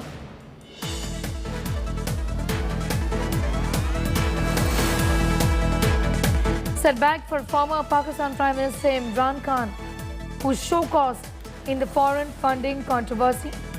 The Election Commission of Pakistan says Imran Khan's party, which is the PTI, received prohibited funds. This is a foreign funding case verdict against Imran Khan. Our Foreign Affairs Editor Geeta Mohan is going to be sharing more details with us. Geeta, just take us through what this case really is about. Well, this is a very important case that had to do with the funding and the illegal, so to say, funding during the elections by the PTI and for the PTI. So Imran Khan's in trouble, and Imran Khan's party also in trouble. But PTI has been calling this political vendetta, and that this is a specific targeting of the party and of Imran Khan. We'll have to wait and see what the court verdict is really going to be. It is to begin around 11:30 is what we're being told. So let's wait and see what really happens in the court with regards to the findings of the investigations that were carried out regarding funding, illegal funding, foreign funding from abroad for PTI and for the party leadership, including Imran Khan. Geeta, how serious will be the implications for Imran Khan's party PTI if at all there is an adverse decision? Well, it would mean a lot of trouble for Imran Khan, Sneha, but there are details that are coming in. The Election Commission verdict is in according to reports from Pakistan. Election Commission has come to the conclusion, according to the reports in Pakistan, that PTI did take funding from 34 foreigners, owned 8 accounts and took funds from Arif Naqvi. Also, that PTI hid 13 accounts. So the verdict of the Election Commission of Pakistan declares that PTI did receive illegal funding and prohibited foreign funds, and it did hide over a dozen accounts. Also, the Election Commission verdict says that it submitted fake affidavits and fake statements. So a huge statement there coming in, verdict coming in from Pakistan against the Imran Khan government of the time, Imran Khan's party, Pakistan Tehreek-e-Insaf, and that fake affidavits were submitted by and from Imran Khan and the party. The Election Commission of Pakistan also has declared that PTI received illegal and prohibited foreign funds and has issued a show cause notice to PTI. So big trouble for Imran Khan and for Pakistan Tehreek-e-Insaf, wherein now a show cause notice has been issued. They will have to explain the entire details that are being furnished by investigating agencies with regards to, or the investigating team with regards to the kind of funding that the party received. What the Election Commission has concluded is that they did receive prohibited foreign funds. Now, all kinds of foreign funds are not prohibited, but this is prohibited foreign funds from certain accounts, certain individuals. Also, that they hid about over a dozen accounts. Now, that certainly is going to be significant because we're talking about a lot of money over here. And the submission of fake affidavits could mean disqualification as well. So again, we'll have to wait and see what really happens, but this could lead to massive disqualification, massive, not just charges, but action against the Pakistan Tehreek-e-Insaf. So huge development in Pakistan. We were just covering Afghanistan, Sneha, a while ago. with Zawahiri's killing. Now, Pakistan is going to face a huge internal turmoil. We do know that Imran Khan continues to enjoy a lot of popular support, domestic popular support. He's been holding rallies and the numbers are quite significant. Yes. And that's why they are continuing to scream political vendetta. They'll do so. Geeta, I'll just come back to you for more on that. Be with us, Geeta, please. Do continue to be with us. Arslan Khalid from Islamabad is also now joining us. Thank you for your time. Your views on how this is going to play out, given that the PTI is already playing victim, saying that the Chief Election Commissioner is being unfair, there is bias, and that he is against the PTI. This is vendetta. Well, thank you for having me. This is exactly, this has been the narrative of Khan from last couple of weeks. And this is because he was probably aware that the decision is going to be against him, which has proved today. And, it is said in the verdict that PTI has been taking illegal fundings. Though it is all right for an overseas Pakistani to fund any political party, but not any foreigner to fund the political party. And the allegation has been that there has been funding coming in from different sources about different stakes. So this is the decision that's come out today. And it's just the beginning, though it is a long-awaited decision. It took 8 years. The case was filed 8 years ago, and the decision has come out after 8 years. But this is just the beginning. This is just what Election Commission has said. Now it's a long journey ahead. It is for the federal government and it is for the Interior Ministry to move forward and reach out to Supreme Court. And then we can expect a very long time over there where it's going to be a long hearing. And then any final decision can come in. So it's just the beginning from the Election Commission. The decision has come out, but still it's a long way to go forward. Yes, we know. Arslan, do tell us a little about what sort of foreign funding did PTI allegedly receive, given that the verdict is out. We can say that for sure that indeed PTI received this foreign funding. But from where? Which country? What was the source? If you could talk to us a little more about that. Well, the details are yet to come out, but there have been allegations that, there was a story that came out a couple of days ago, and it was from a British source that, PTI received some funding from UAE. And there's been a lot of talks going around in Pakistan that why UAE is going to fund PTI, and then, the ongoing situation and the CPAC that's been a lot in debate here. So there's been a lot of allegations that, probably the PTI or Imran Khan was working on some foreign agenda and stuff like that. So, so far the names that come out is that one country is UAE. And then there are a lot of allegations, but nothing proved yet, and nothing has come out in the verdict yet. So, we can't exactly name out the country. Sure, I understand. Thanking you for the moment. Of course, we'll keep coming back to you and to Geeta for more details on that important story developing from Pakistan. For the moment, it's time for a quick commercial break. Here on the other side, big suspense and showdown over US House Speaker Nancy Pelosi's visit to Taiwan. China sees red, warns of serious consequences.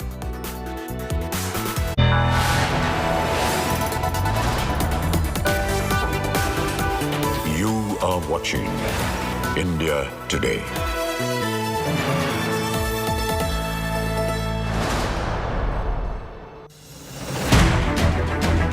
I don't read the news. I read between the lines to tell you the true version of events. The true story of our times. To document grief, the toughest assignment for any journalist to be. From those who matter. Women politicians going to stick up for each other. Of those who should matter. I document the truth. I don't distort the truth. I don't glamorize the truth. I don't gloss over the truth. The ghosts of India's contentious medieval history have come knocking again. I hustle for the truth, on the ground, in the newsroom, in the studio. I don't try to grab eyeballs. I inform you to make you see the point. To the Point with Preeti Chaudhry. At these times, only on India Today.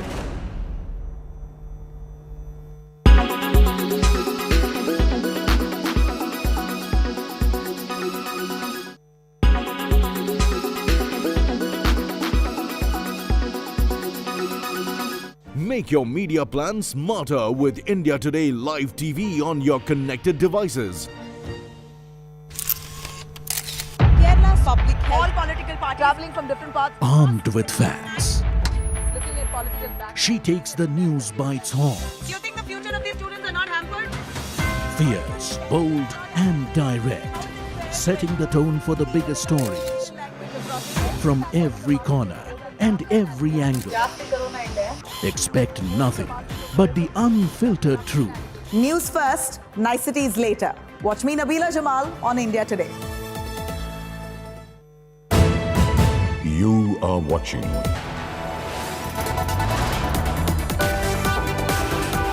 You are watching India Today.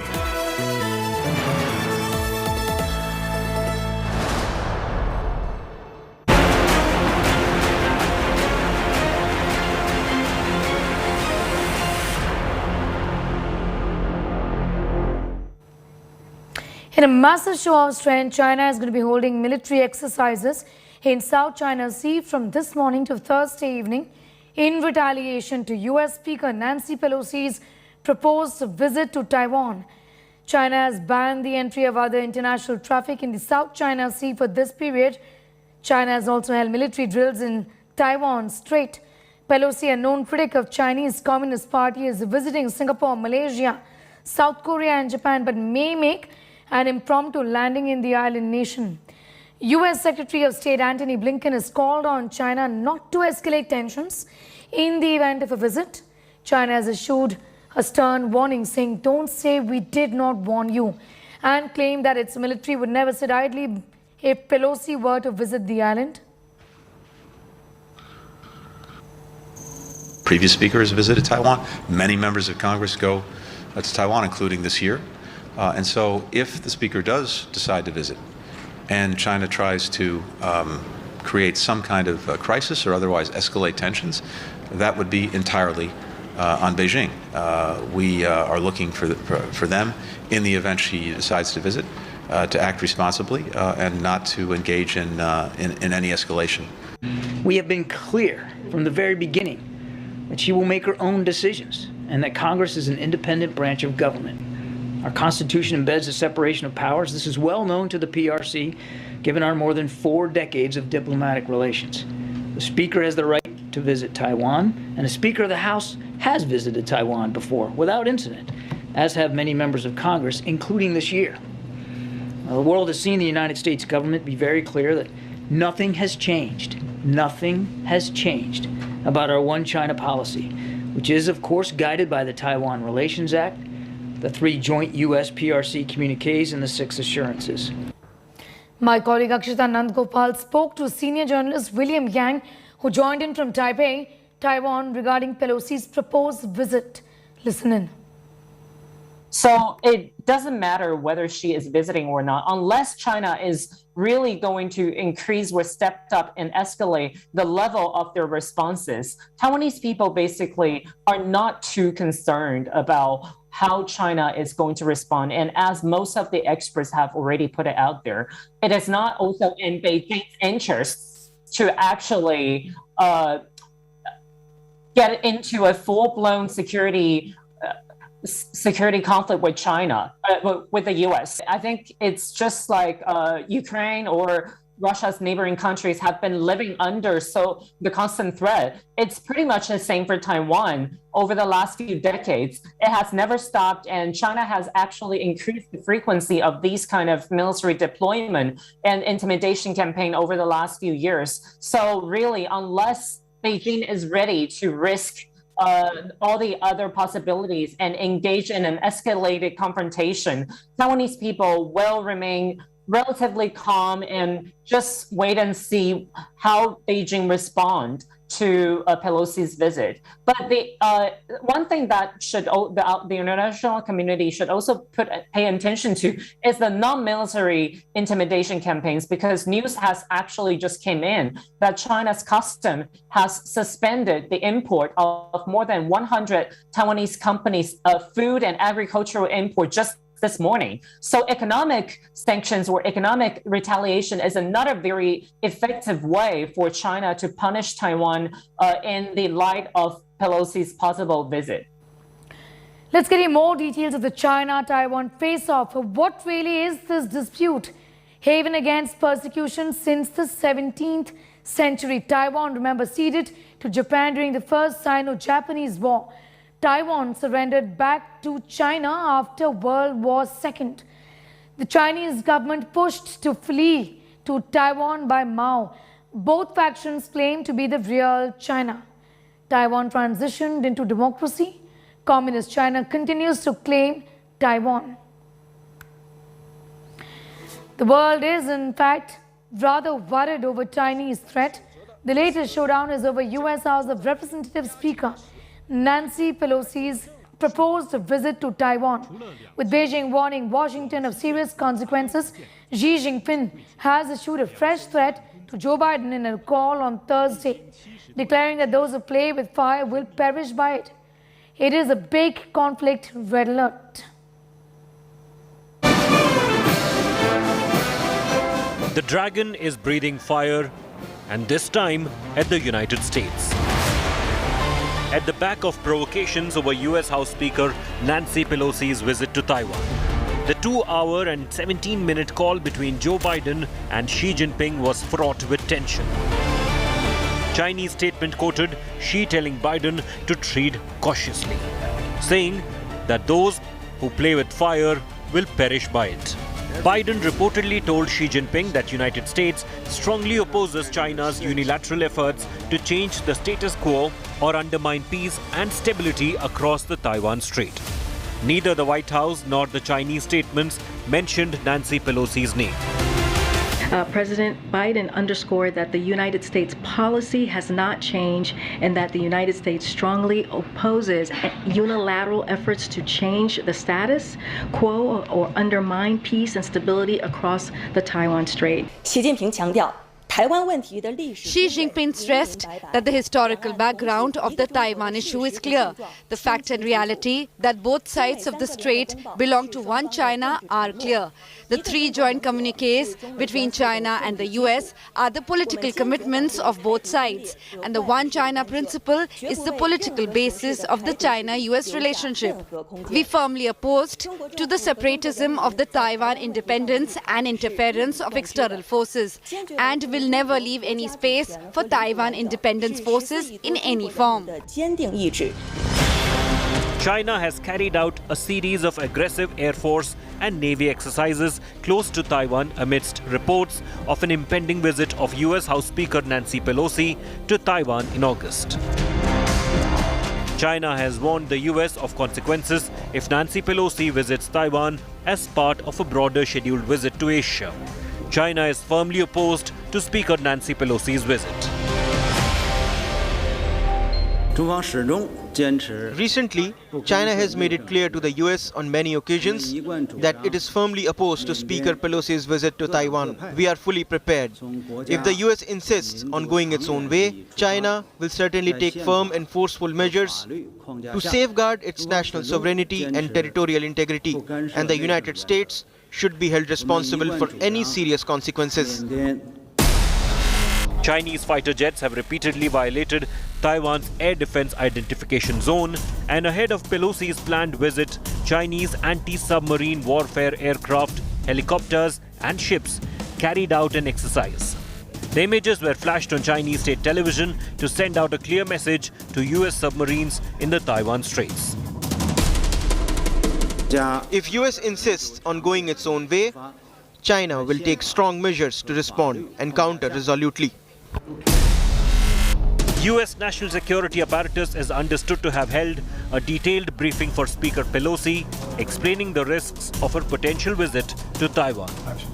She, however, has invited both the Democrats and the Republicans to accompany her. If Pelosi were to visit Taiwan, it would be the first visit by a speaker in the past 25 years. Analysts argue if US backs down at this stage, then China would gain an upper hand. However, China is being extremely aggressive at this stage, as Chinese President Xi Jinping is looking for an unprecedented third term and would want to send out a signal of a strong leader. Bureau Report, India Today. Beijing views the island as part of its territory, and that's why the renewed aggression from China. Taiwanese president rebuking Beijing's efforts to undermine democracy. Beijing is flying fighter jets near the island. Beijing rejects Taiwanese participation in UN agencies. Now, China is not only provoking Taiwan by flying its fighters into the island's airspace, but the dragon is also breathing fire on India along the line of actual control. Over 2 years since the military tussle in Ladakh and several rounds of talks and dialogue, the Chinese Air Force has resorted to intimidating tactics now. Their fighter jets are getting close to the line of actual control. The disturbing trend is testing India's patience.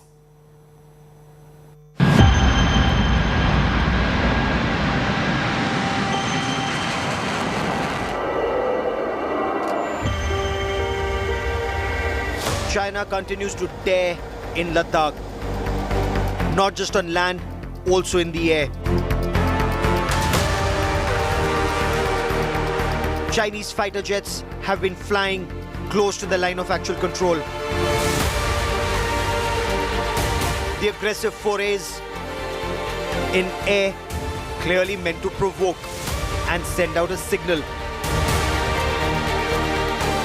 And this happens as the two sides recently met for the 16th round of co-commander level talks. This is nothing but China's doublespeak. Disturbingly, such breaches have happened frequently in the past 30 days.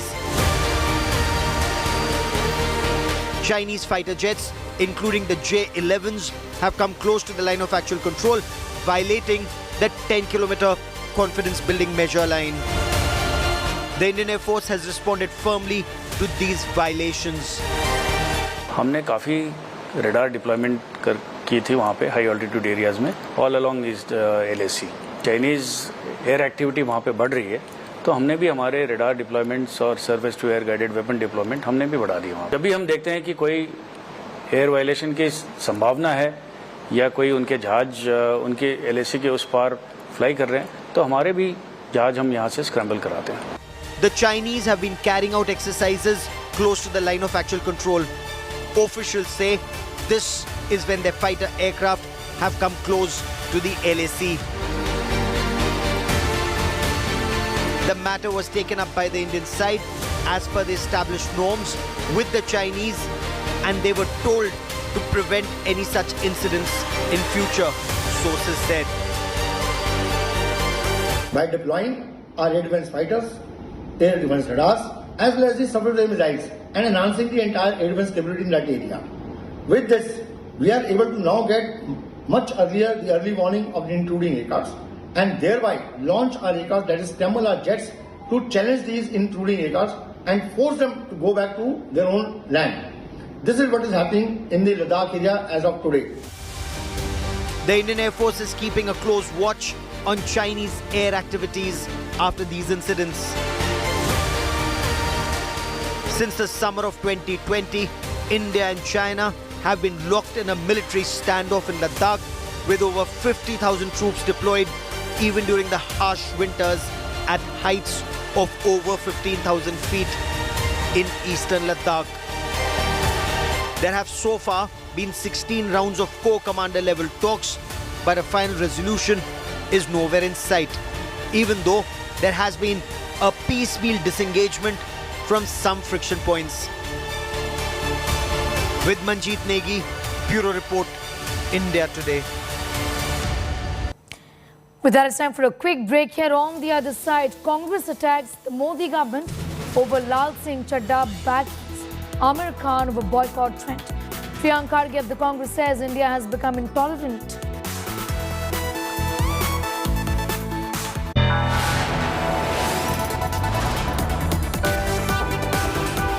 You are watching India Today.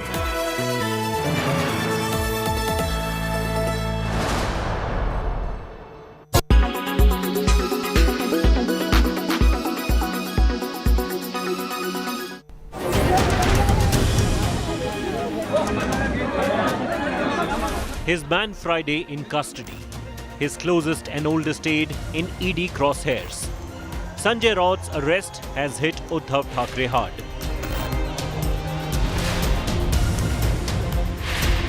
The former Maharashtra CM, in a show of solidarity, visited Raut's home and met with his family to express his support.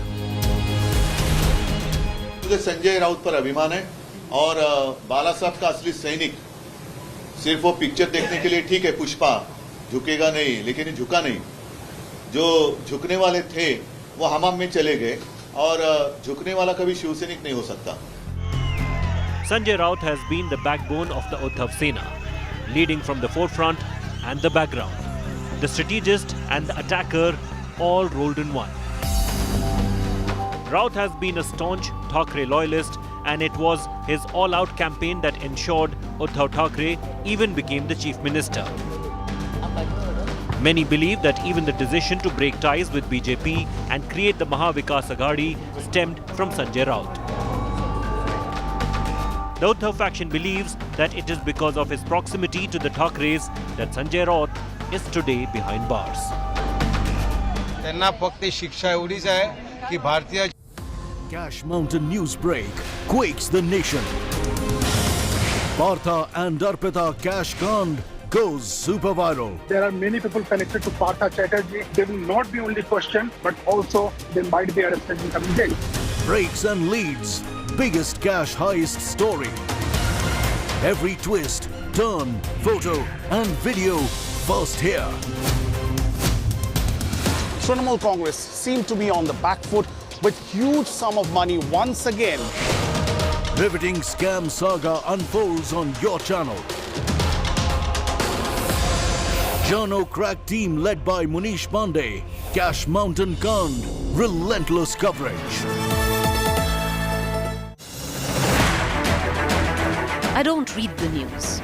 I read between the lines to tell you the true version of events. The true story of our times. To document grief, the toughest assignment for any journalist to be. From those who matter. Women politicians going to stick up for each other. Of those who should matter. I document the truth. I don't distort the truth. I don't glamorize the truth. I don't gloss over the truth. The ghosts of India's contentious medieval history have come knocking again. I hustle for the truth. On the ground, in the newsroom, in the studio. I don't try to grab eyeballs. I inform you to make you see the point. To the point with Preeti Chaudhry. At these times, only on India Today. Co-powered by RK Marble, Khoobsurat Imandari. In association with JioMart, Har Ghar Ka Mart.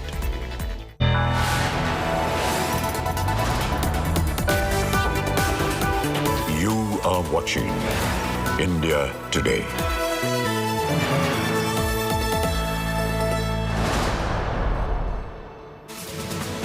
Welcome back. Now, just a few days before the release, Amir Khan's upcoming film Lal Singh Chaddha has become the center of a controversy. Day after social media trend of boycott Lal Singh Chaddha, Congress has come out in support of the actor. Taking on Twitter, Congress leader Priyank Kharge took a direct swipe at the Modi government, highlighting how intolerance is rising. He said when India was tolerant, Anthony was Amitabh, Raj and Rahul were SRK, Prem was Salman, Akbar was Hrithik, Muhammad Yusuf Khan was Dilip Kumar. Yesterday, Amir Khan also appealed to citizens, asking them not to boycott the movie and give him a chance.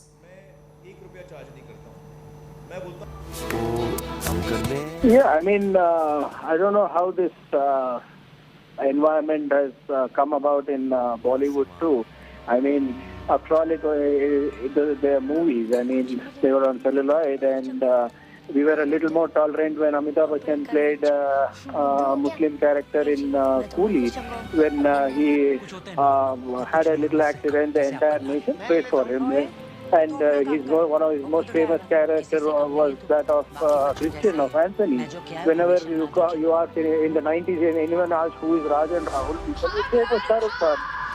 Salman Khan stole a lot of heart as Prem, and Hrithik Roshan got a lot of accolades when he played Akbar. I mean, where are we headed? I mean, it's all a movie.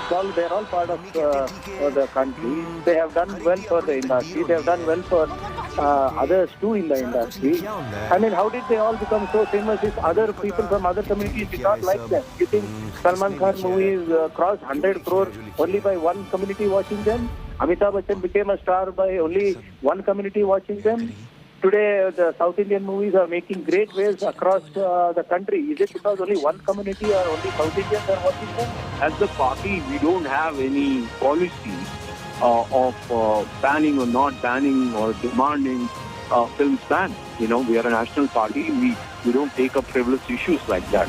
But however, one has to be sensitive about what, you know, overall population is or public is or the viewers are thinking about the random statements these stars are making. Maybe that is the reason why they are demanding a ban. And maybe these actors who call themselves influencers need to be much more responsible when they make statements. You know, there can be reasons why, and I'm saying that if an iconic movie star who happens to be an influencer makes statements openly, then has to be responsible when he is making statements. You cannot blanket, everything under one color and say that, you know, India is intolerant. How in the world can you make a blanket statement like that? I'm not holding on to that.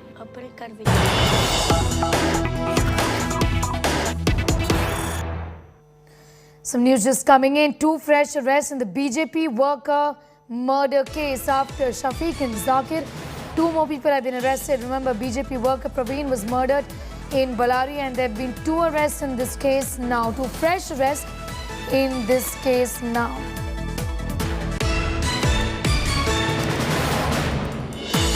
Two new arrests have been made in the connection with the murder of a BJP youth wing leader in Ballari.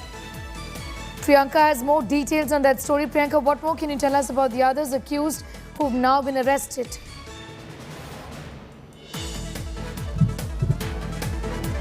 Two more people have been arrested in connection with the murder of Praveen Mitare, the BJP youth wing worker who was stabbed to death in Ballari on July 27th night. Now, the 2 more people who've been arrested have been identified as Saddam, who is 32 years old, and Harris, who is 42 years old. In this case, Shafiq and Zakir were the 2 people who were initially arrested on July 28th, and after that the investigation was further carried out. It was continued, and based on further evidence, Saddam and Harris have been arrested. Now, the police, the SP, has also said that the investigation is still on and that there are suspects who are still absconding, and the investigation is still on in the case. Now, remember, Praveen was stabbed to death on July 27th night by Boycott assailants in front of his broiler shop in Ballari. Priyanka, thanks for getting us those details. We'll keep coming back to you for more on that.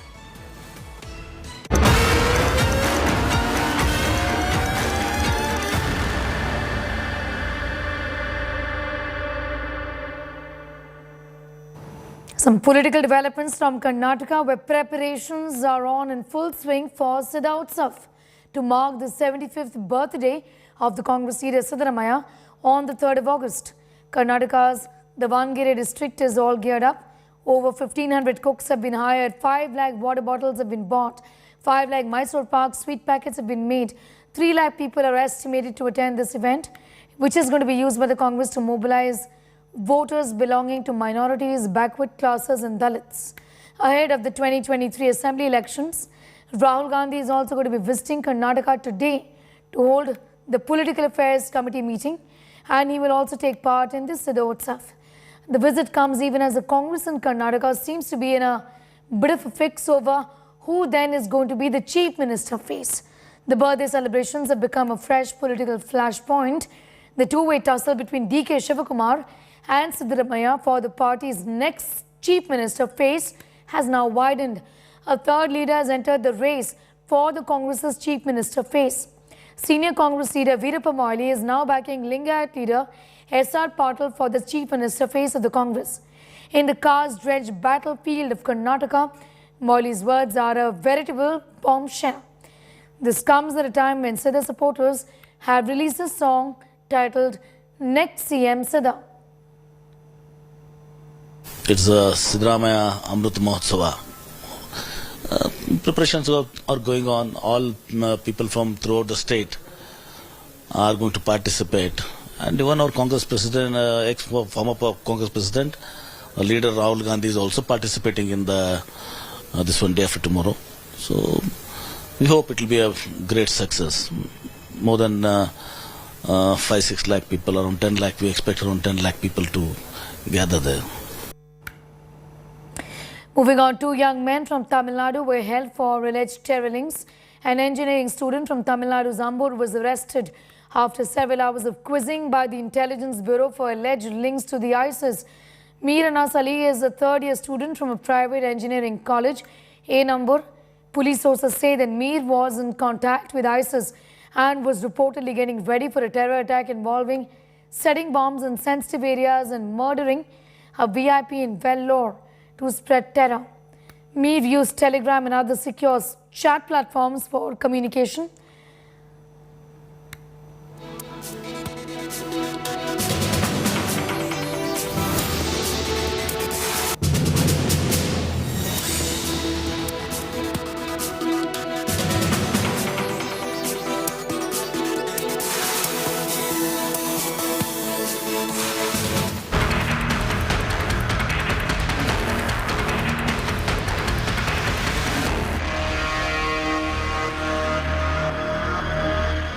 Heavy monsoon rains continue to batter several parts of Kerala. Normal life has been disrupted because of the downpour. Low-lying areas have been inundated because of floods. A red alert has been issued for 11 districts. All educational institutions have been asked to shut down for the time being. Amidst the chaos, Chief Minister Pinarayi Vijayan has cautioned people, asking them to not travel now. Several tourist destinations in the state have been shut till Friday. Fishermen folk have been advised not to venture into sea.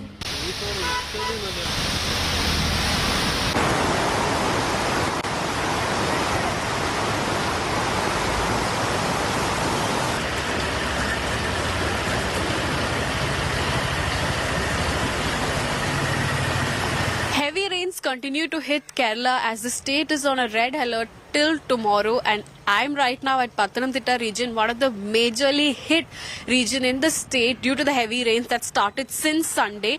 The place that I'm standing right now, it's a road actually, and the Pamba river is very close by. It's 500 meters away from the place where we are standing right now. You can see their houses almost merged in water. It's come to a major high level. It entered, from what we're picking up from the ground, from the residents here, the water entered the houses, and right now it's slowly, since the rain has come down a little bit, the water is slowly flowing. If I can show you this side of the machinery shop, these are the equipments that's merged in water. It's completely destroyed and they've stopped working. And also the wall, if you see, you can see a watermark here. So since yesterday, the water level was here, and day before yesterday, from what we are hearing, it was still here. And yesterday it reached till this level of water is what we are learning from the people here. A red alert, state under very major caution. Chief Minister has said that everybody who's living under dangerous circumstances close to the rivers and close to hilly regions should vacate as soon as possible, because this will go on till Friday is what the IMD is telling the state. With video journalist Tinku Rajashekar, this is Shubhimol KG reporting for India Today from Pathanamthitta. Alright, the report brings us to the end of this edition. For all news and updates, do log on to our website, that's indiatoday.in. You can also download the India Today app. News continues in just a bit.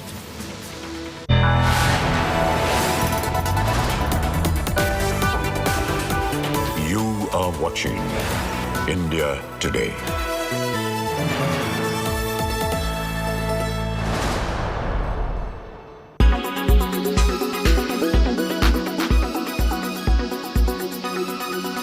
Your approach towards these films and these roles. You know, you keep getting asked this question. A lot of actresses keep getting asked this question. What happens after marriage? What happens after 40? What happens? Are there roles written for women? It's a question that women constantly keep getting asked.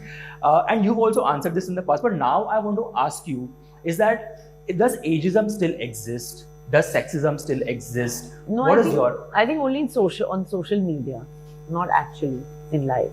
Because it makes good topic, and you're constantly like talking about it. You're constantly, it gives a topic of discussion. People are writing articles, debates are happening and everything. But I mean, in the reality of situation is that we're still working. Everyone's getting their work. If you're talented, you will get work.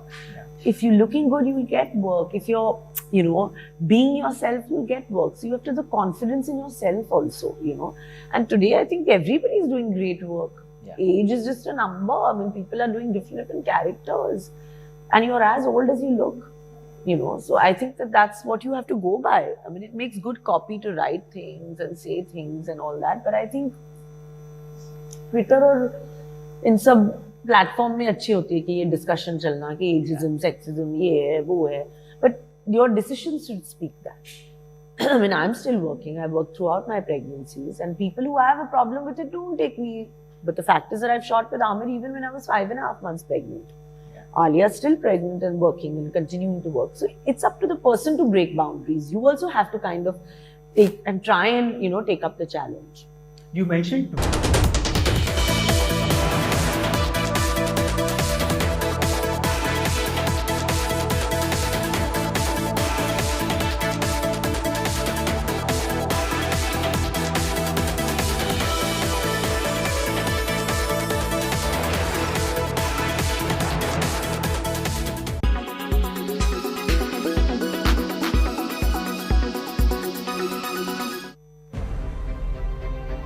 Digi Yatra is going to be implemented in India from 31st August. It will allow passengers to catch their flight quickly if they are in a hurry. So basically, the Digi Yatra allows facial recognition